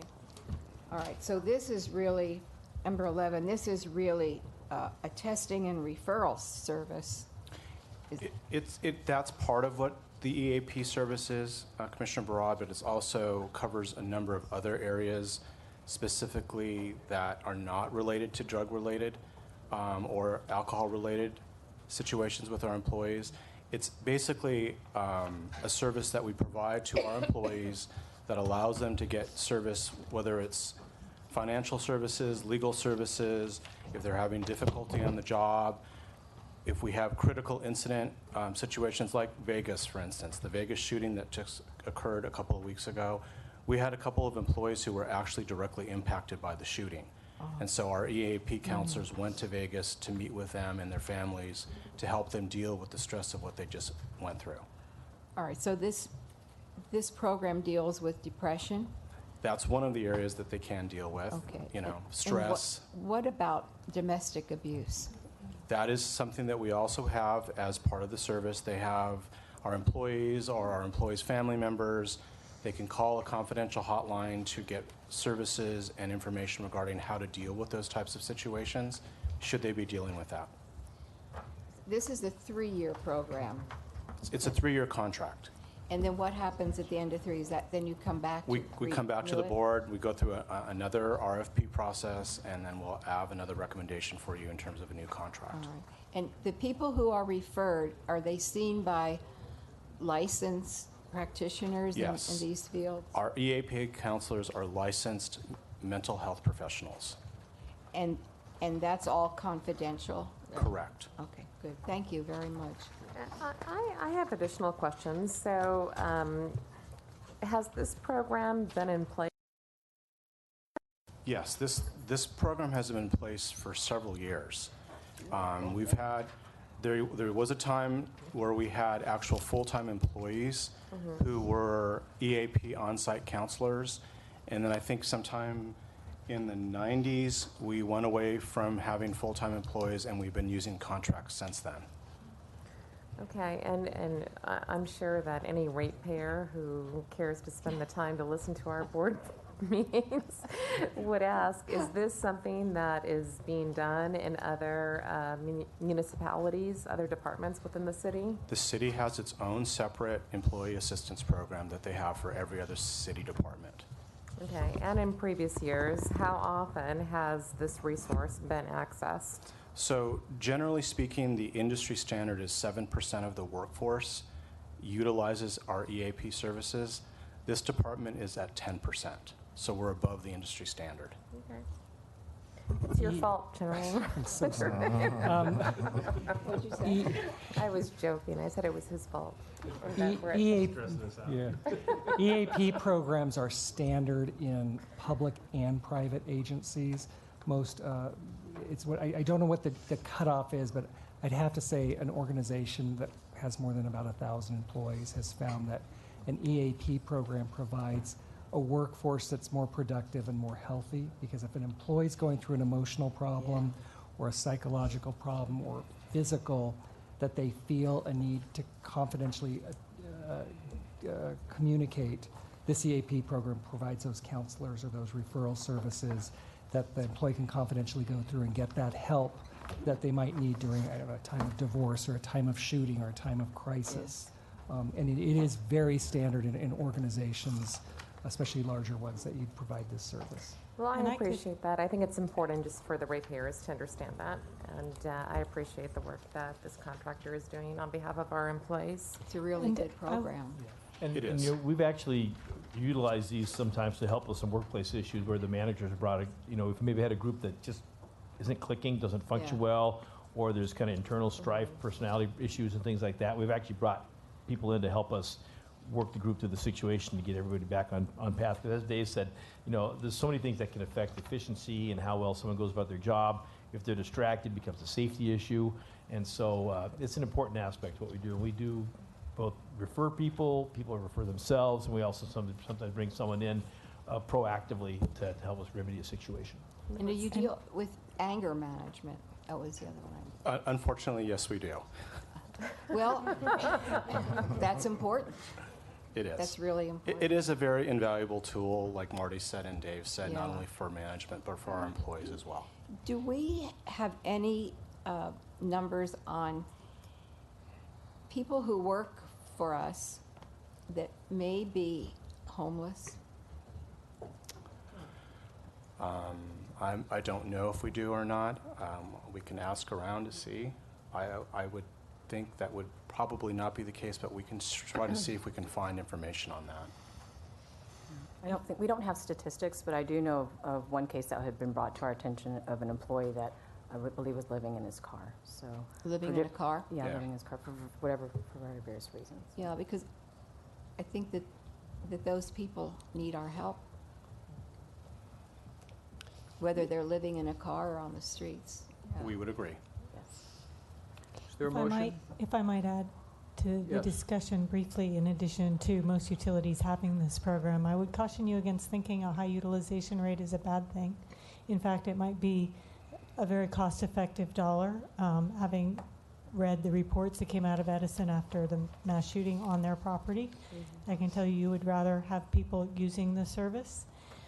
I think it's best practice not to have it in-house, so I would applaud the department for providing the resource on a basis that makes people feel that there's the highest confidentiality.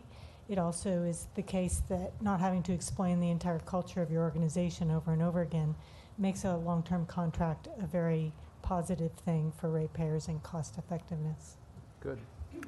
I agree. I think it's a very intelligent investment. Is there a motion? So moved. Is there a second? Second? Those in favor? Aye. Aye. It's approved. Thank you you. very much. Item 13, Commissioner Barad. Okay. Is there someone? Oh,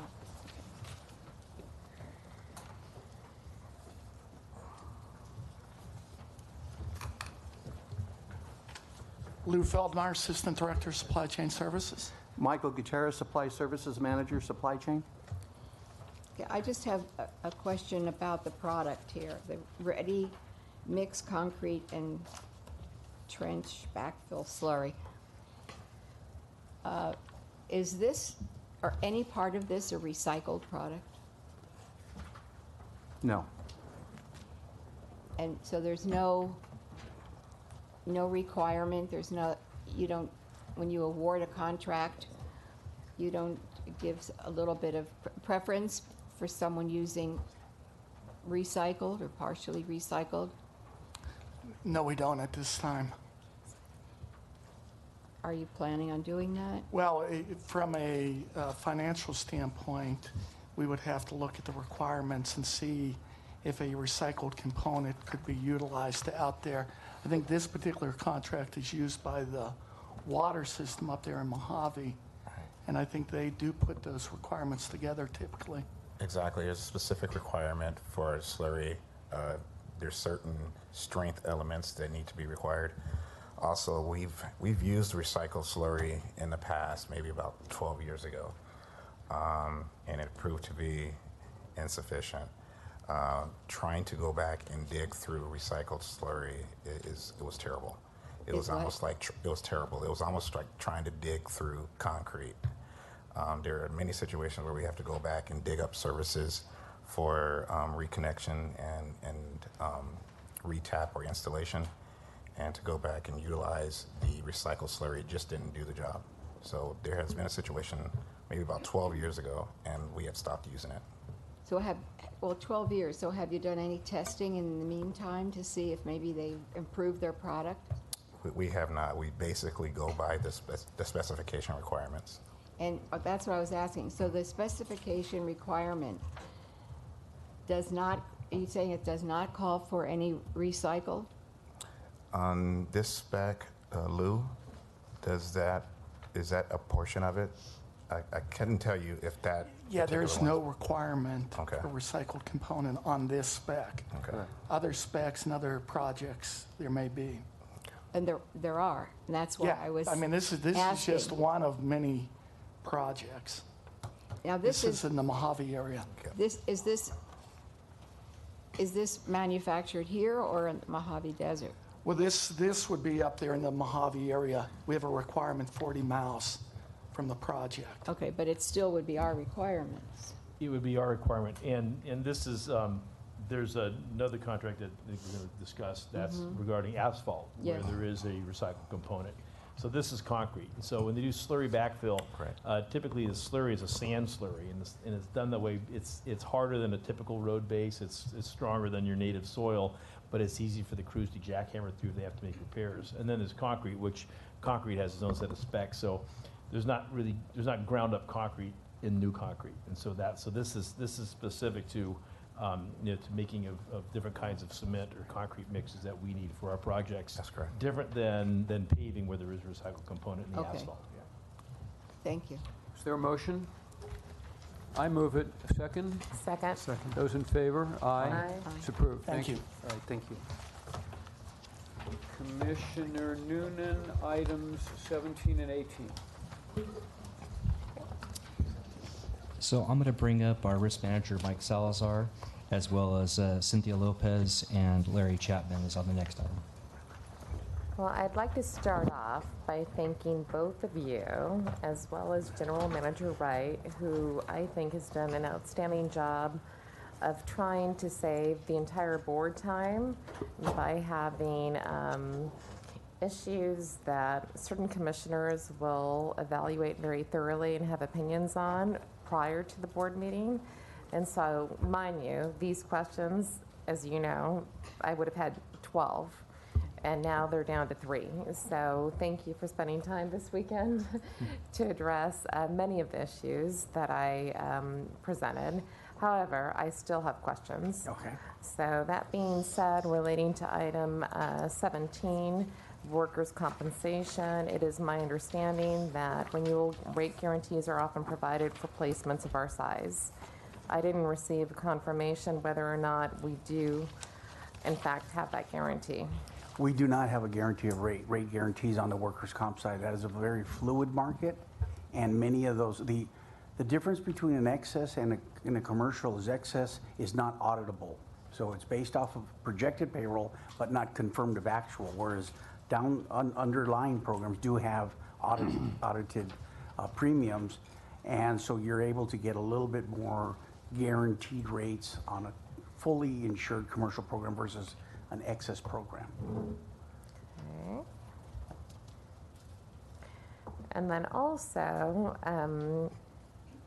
you know, although I made some requests, you sent me raw data with like a zillion names, and I mean, there was no way to interpret that over the weekend. Okay. And I think it needs to be understood that all of us serve as civic servants.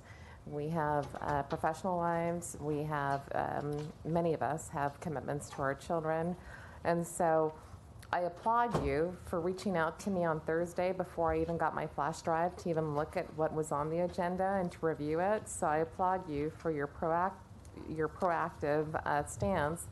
But that being said, many times, you know, I don't get to the items until, you know, Saturday morning, late Saturday evening. And so I appreciate your response during the weekend. I know that all of us are working diligently to protect the ratepayers. That being said, what I requested was not provided. I don't have the time to go through volumes and volumes of raw data. And so in the future, my request would be that when you make this kind of request for insurance, I'd like to have an understanding of the previous losses within various deductibles. And I would like to have actuarial forecasts for same. I don't have time to go through and interpret this raw data on my own, and I hope you can understand and respect that.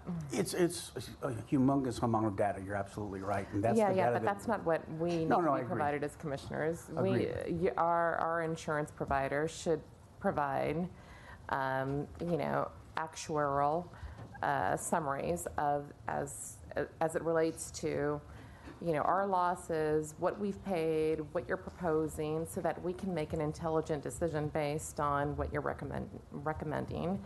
But what I requested, it would have been impossible for me to have deciphered and analyzed, you know, over the weekend. Understood. Okay. That being said, in the future, I would like that data presented in that manner, a professional manner. I'm happy to share what was given to me just for your reference. It would have been impossible for any one of us to have digested or interpreted that information, but I'm assuming that our insurance representative actually has done the work. And so in the future, please provide our board the work that they did, which we're paying them to do. Understood. We will. So with that understanding, are you comfortable proceeding with these two items? You are? I am. Is there a motion on these two items? So moved. Is there a second? Second. Those in favor? Aye, they're approved. Thank you. Thank you. Okay, and now we have to talk about item 18. Oh, Same okay. people? Because he said two items. I said two items. Oh, I'm so sorry, I'm sorry. I thought the same issue. No. No, okay, Well, it kind of goes hand in Okay, hand, so but in I do have a specific In question about item retrospect, that 18. vote was for 17. 17, thank you. Now we'll move to 18. Okay, as for the property, you requested additional funding above the $7.2 million target price to buy the deductible down from $7.5 million to $5 million on the rotating equipment and $5 to $2.5 million for transformers. My question was, what have the losses been in these respective buy-down layers so that we as a board could understand where the best pricing would fall for various offers? And I don't feel that the questions that I laid out, that you responded to, addressed the question in hand. I understand now. When we originally saw the question, we thought you wanted to see the actual 10-year loss history, and that's what we sent. However, our typical generator step-up transformer, 370 MVA rated type of transformer, will typically come in around 7.2, 7.5, and that's from soup to nuts. We're talking about demoing out the pad, decommissioning, removing the old transfer, putting it back, connecting, filling it oil, commissioning, testing. When we have a $7.5 million deductible, then a lot of those losses are not going to be covered. So we're paying money for, or paying premium for coverage that we're never going to see. The flip side to that then also is We've moved the program around a little bit. When you get to the DC converter transformers, these are up in the $14 million range just for the transformer alone, let alone all the ancillary work that goes along with it. So we believe that the program would not be able to serve us well in terms of recovery. May I interject for a moment? I hope that our insurance representative doesn't talk in hypotheticals this way. I mean, I really, really appreciate your experience with these transformers, but we need actual data. We need to understand what have been our losses, why are we changing the program, what's the value for our investment. And so, you know, although I appreciate your experience with this equipment, I think our board deserves to have a summary of losses so that we can make an informed decision as to invest in changing our insurance program. I don't want to hear about, you know, this can happen, that may happen, it has happened in the past. I want to see where it has happened, what our losses have been, so that we can make an educated decision as to whether or not to invest additional money into this insurance program. Is that too much to ask? I don't think so. No, not at all. I agree with you. It's not too much to ask. And again, our insurance companies are not going to do that exercise for us because it actually goes against their It's charge. your job. You're in charge of insurance. You need to provide the data. No, that's my job. I will do that. It is your job. Yeah, I will do right. that job. But I'm not going to rely on the insurance company to give me that information because they're going to kind of lend it or lean it towards their desired outcome. You know, a lot of what we're hearing right now is all of these hurricanes that have occurred and nobody knows where the rates are going and everybody's tagging on to that in the interest of trying to drive the premium up. But we haven't had any hurricane losses. So I'm not going to try and justify spending more money even though those losses have affected the industry. So I think what I would like to offer, if you would entertain me, is an ability to come back to the department or to the board and provide a presentation that kind of lets you know, okay, where are these break points? Where are we seeing the kind of day-to-day bump and bruise type losses that we're willing to economically absorb versus the ones that we have collected on traditionally, and then where our current program sits to which ones would or would not have been recovered on if we would let the levels at that Yeah, and I mean, I think all of us are very, very, very sympathetic about hurricane conditions in various areas of the world. However, as Californians, we're not so concerned with hurricanes, we're concerned with earthquakes. So I mean, let's focus on what has transpired within the past 10 years, what do we anticipate, and then give us the proper data to make an educated decision to spend our ratepayers' money. That's all I'm asking. And in the past, I know that I have been problematic, and that's why I appreciate you reaching out to me over the weekend.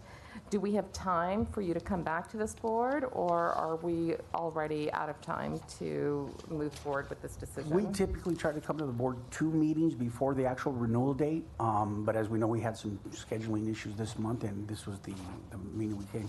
The programs do renew November 1 on the property side.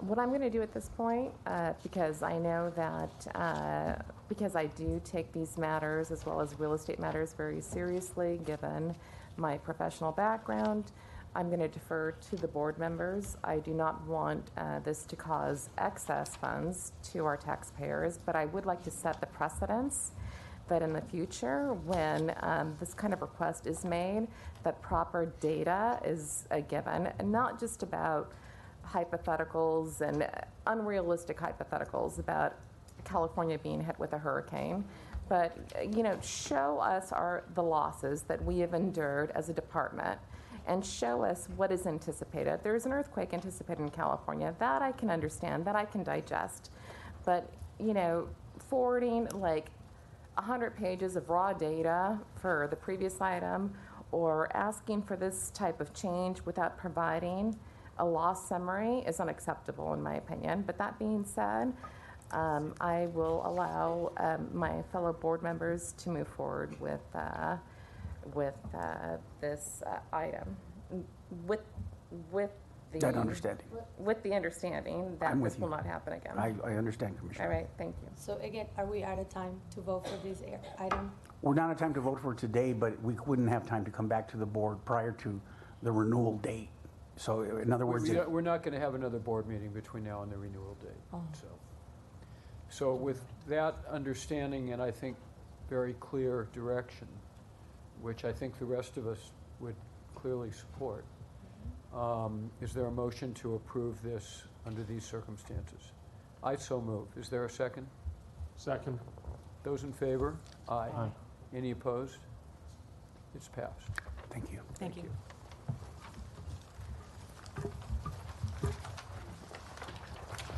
Item 22, we have a speaker card. Let's hear from the speaker before the presentation. Yvette? Yes, Thomas Sullivan. Please limit your comments to 2 minutes. I'm sorry? Please limit your comments to 2 minutes. Thank you.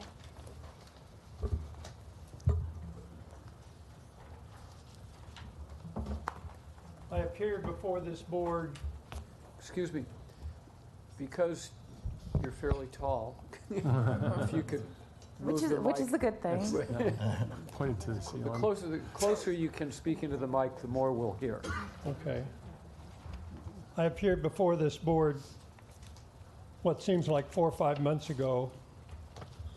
The same arguments are there on both sides. But I think we can really reduce this argument to a few points. LA DWP staff checked with county, and county warehouse lady dinged the product.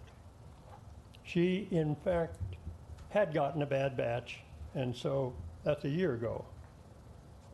But the actual users of the product from the county, Steve Lee, superintendent in East LA Yard, and his phone number is 323-261-2160, likes and continues to use the product.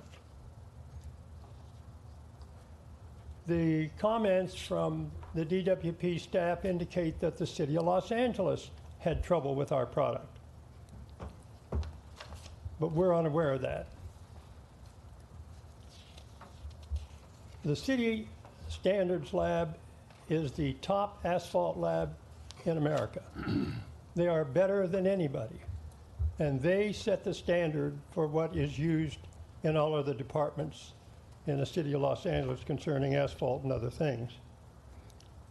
They have had our product under testing since 2013. And they've had it in potholes, they've had it in bridge plates, and now they have paved an alley. This cold mix is not normally strong enough, and nobody else has a cold mix that withstand a surface paving. But we have. We did the alley in 2 segments, and that alley is done, and both segments are holding up very well for all to see. That address is 10231 Regent Street in West Los Angeles. Our product is 100% recycled. And staff says, but we mandated 15%, and so we can't steer away from that. But we bid this project based on an equal. And the City Standards Lab will tell you that our product is equal to or better than any other cold mix, particularly Crapco, which they tested it against. The City of Los Angeles paved that alley in anticipation of paving 400 alleys. They're going to make their own stuff because they've got mountains of what is called RAP, that is street grindings, all over the town. And this is a wonderful way to get rid of them. It is truly 100% recycled. And it may be that if DWP has a need this time next year, the City Department of Street Services can provide that product at much less than they can buy it anyplace else.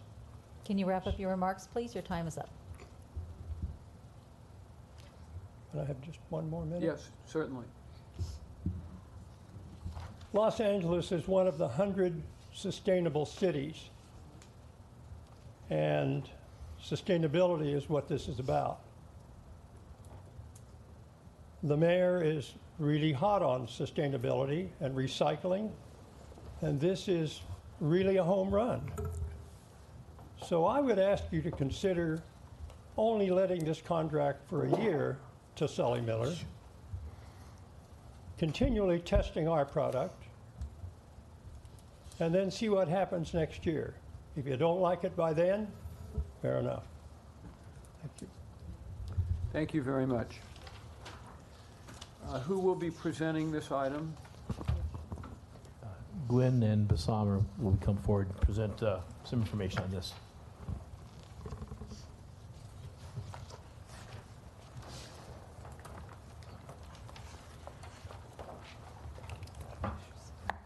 Good afternoon, Bassam Abu Shakra, Power Engineering Division. Gwendolyn Williams, Department of Supply Chain Services. Charles Richardson, Contract Administrator. So since the last presentation at the board meeting on May 16, we've done a few things. We contacted the Bureau of Street Services. Commissioner Barad, you requested that we do, and we actually talked to the division manager, and we got an email about the quality of the product and the fact that they're not planning to use it for paving and only it will be used for small potholes. And also, we got some pictures of the alley that they did and the issues that they had.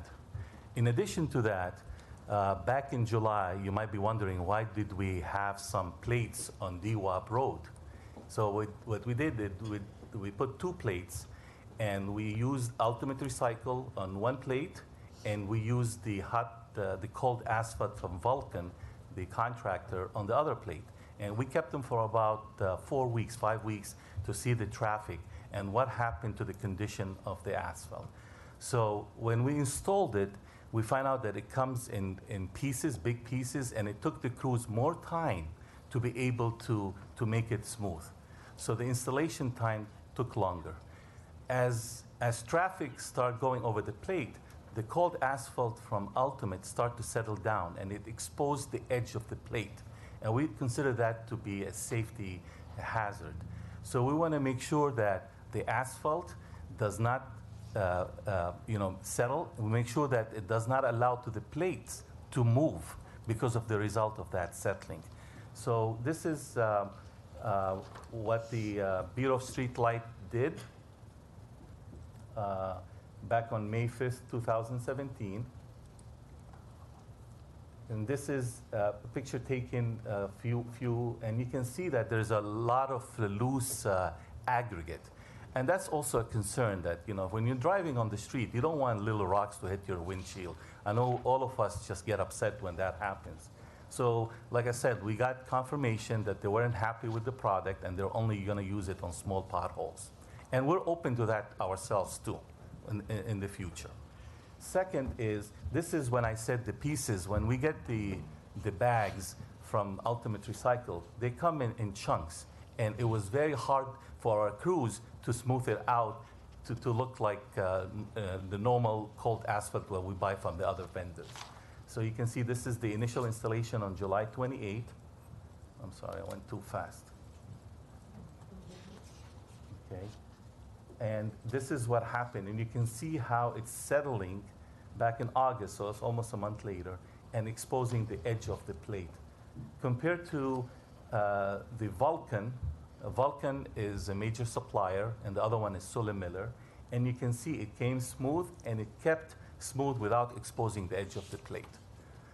So, and that's the reason that we're recommending to move forward to award this contract to Sully Miller. And I'll be happy to answer any questions.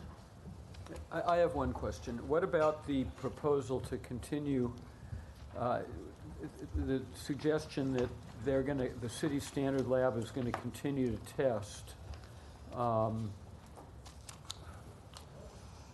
would that fit into this whole situation? Well, what we've decided that we would do, because we are committed to the concept of using environmentally preferable products. The board adopted the ordinance in 2014. What we would do toward that end is we'd like to issue what we call a request for information out to the industry and ask for the industry as a whole to respond to us and provide us with samples of asphalt, cold asphalt, which has higher recycled content. We will then take that material over to the LA City Material Testing Facility and do tests on that to see how it holds up and if it meets all of our standards. And if that is indeed the case, then we would revise our specification to include higher percentages, whatever those percentages turn out to be. So if that panned out through that process, this particular product would then be at least likely to be used in the future? If they meet the testing requirements as when we send it over to the facility. And how long should that take to ascertain? Well, it'll probably take, well, nothing happens quickly in the city, unfortunately. We've been learning that. But, you know, we'd try and get the RFI issued within 30 days. And then we'd allow probably 45 to 60 days for the industry to respond. Sometimes we have an industry review where we bring them all in and sit down and talk to them. We've done this in the water system with butterfly valves when we were getting non-responsive bids and we were trying to figure out what was wrong. Had the industry changed their specifications?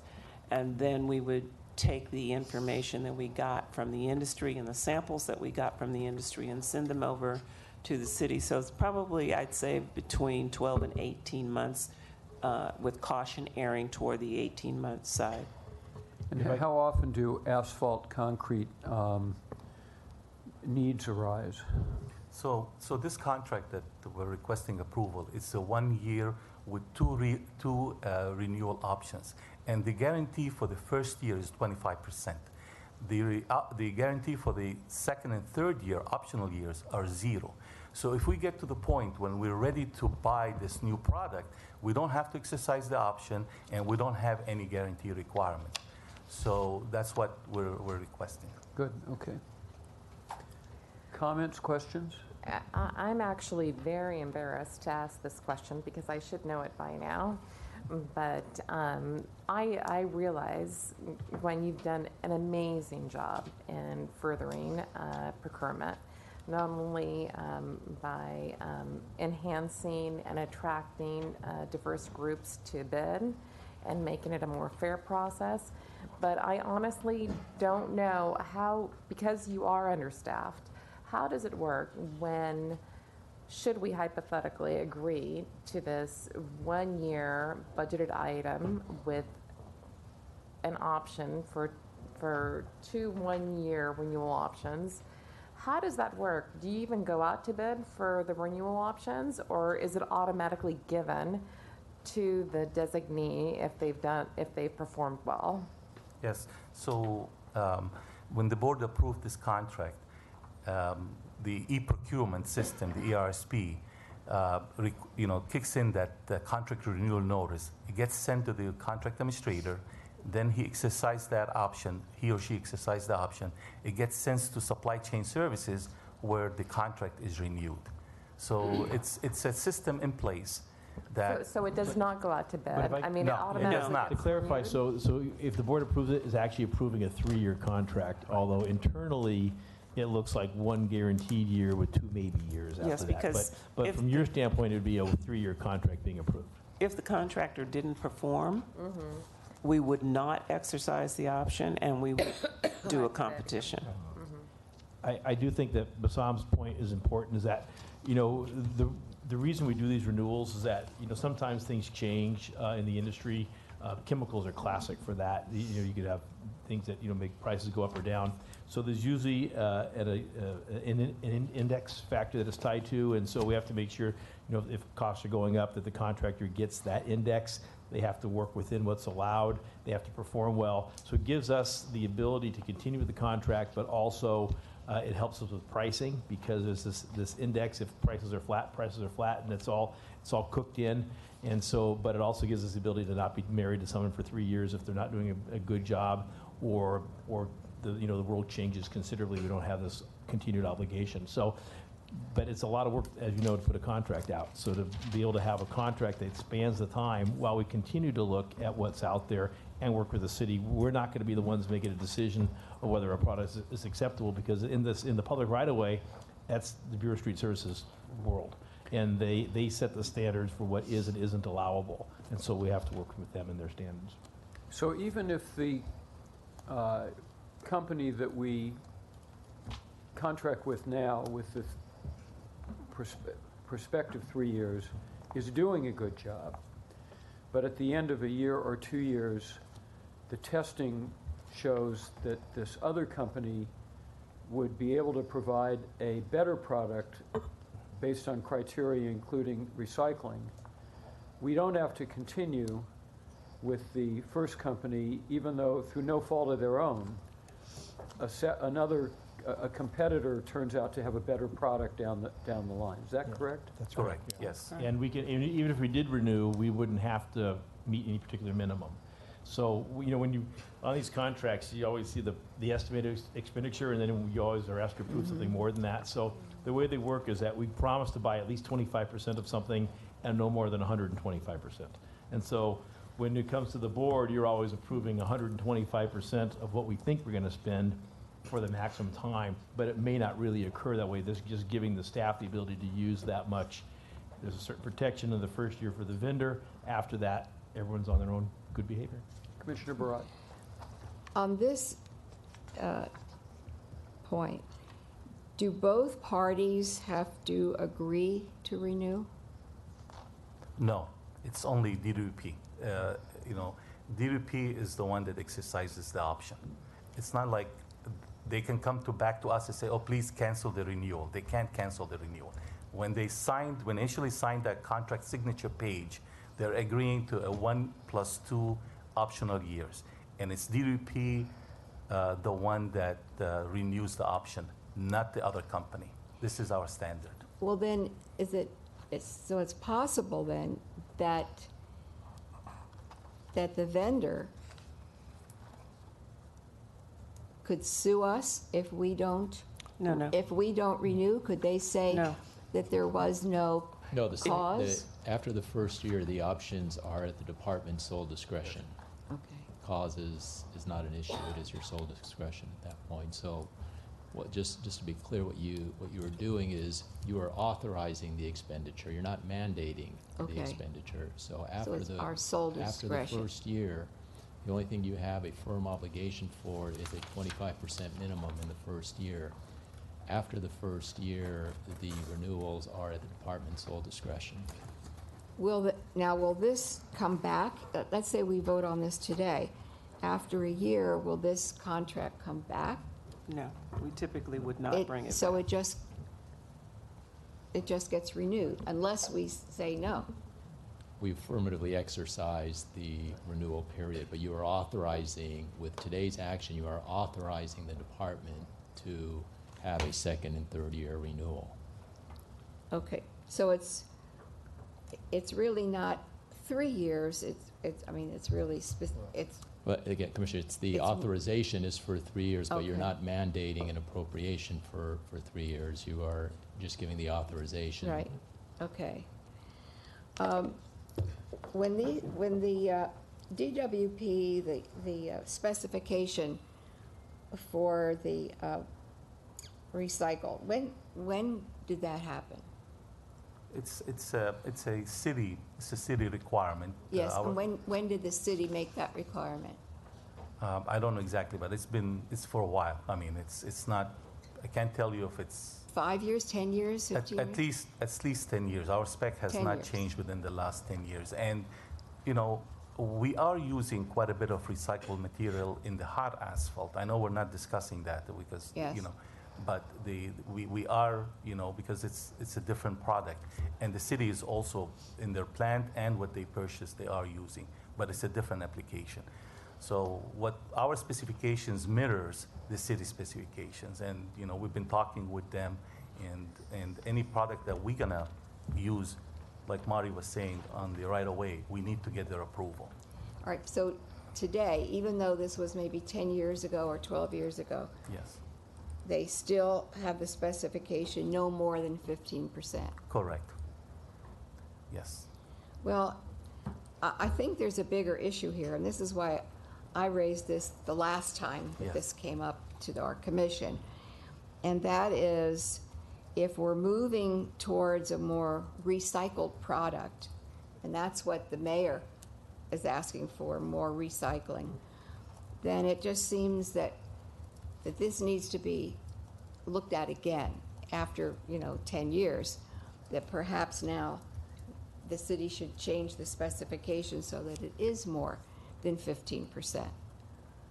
Well, that's what we're suggesting to do with the request for information, is to start going down that road to see if we can get the city to agree to revise the specification. But we've got to do some work. Yes. We've got to do some research. We've got to do some testing in order to make that happen.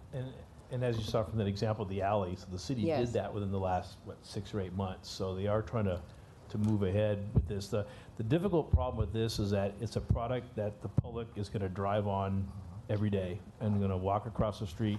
There's tremendous liability associated with failure. We look at claims that we have from people tripping in a groove. We cut the asphalt every day. Commissioner Noonan asked how often we use this daily, because this is the finishing touch that caps all of the work that we do in the street. And so to have it go bad or not last, the city paves X amount of miles of street every year, and it's just a fraction of what's needed. And so for us to be able to do a repair or work in the street and not have a lasting finish that does not have to come back and be revisited, it's a huge liability. Think of how many times you see a groove in the street and the temporary asphalt settles anyway from heavy bus tires and other things. This is a big public safety issue, and it's a big issue for long-term costs for both us and the city. So as much as the city wants to push us ahead, I don't think it'll do anything that compromises the quality of the streets. I understand, but from what I'm gathering from the city and the Bureau of Street Services, that they're not thinking of using this for paving. They're going to use this for small patching and potholes. Right. And that the Regent Avenue, what I heard, was satisfactory in West LA. I'm not sure if this was LA or was Culver City. I'm not sure exactly the address, if it was City of LA or Culver City. It was this West LA? Yes. Yes. Okay. So, well, all right, so I guess it's an aside, but really not. I think we should be moving towards using a higher percentage of recycled material if that's where the city, if that's what our goal is in the city.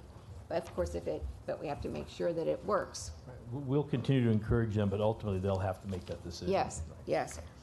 Okay, so then, I'd like to propose that we can award this contract to Sully, but I think in the meantime, we need to test Ultimate and see within the next year if their product.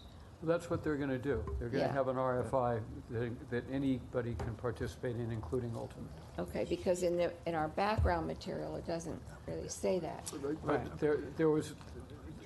they just passed out something that does say it. We passed this? out. Okay. Right. Okay. And we'll commit to getting that request for information out within 60 days. And what I can say to assure you as a fellow commissioner, I have gone to the labor yards to see testing on different piping and different items. And the department actually takes this very seriously. It's scientifically done. They bring in third parties. And so at least I have confidence that this RFI will produce those kind of experiments to hopefully oversee our long-term goal to use renewable products to pave our streets. But in the interim, I make a motion to move forward with this item. Second. Those in favor? Aye. Any opposed? It's passed. Thank you. Thank you. Okay, we have one more item. It's item 35. Commissioner Barad and I both need to recuse ourselves, so we will do that, and then council after 35, you will use your magic words and send us into closed session. Very well, Mr. President. Wait till we're out of the room, Mr. Vice President. All right. No insurrection here. Any comment cards, Barbara? None for 35. Okay.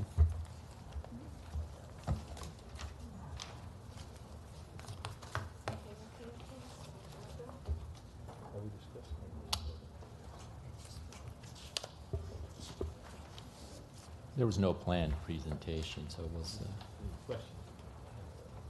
Okay, item 35, Proposition 1, Groundwater Sustainability Grant Program Funding for the Pollock remediation project.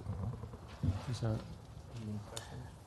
Yes, if you have questions, I have Ms. Penny Falcon here from Water Resources to give a presentation, if you guys needed something. I'm fine. I don't know about you guys. Okay. So moved. Thank you. Is there a motion? We'll do it in reverse. All in favor? Aye. Motion passed. Magic words. Yeah, at this point, we will recess in a closed session in accordance with California Code, Government Code Section 54957.1, and report any final actions taken therein. Thank you.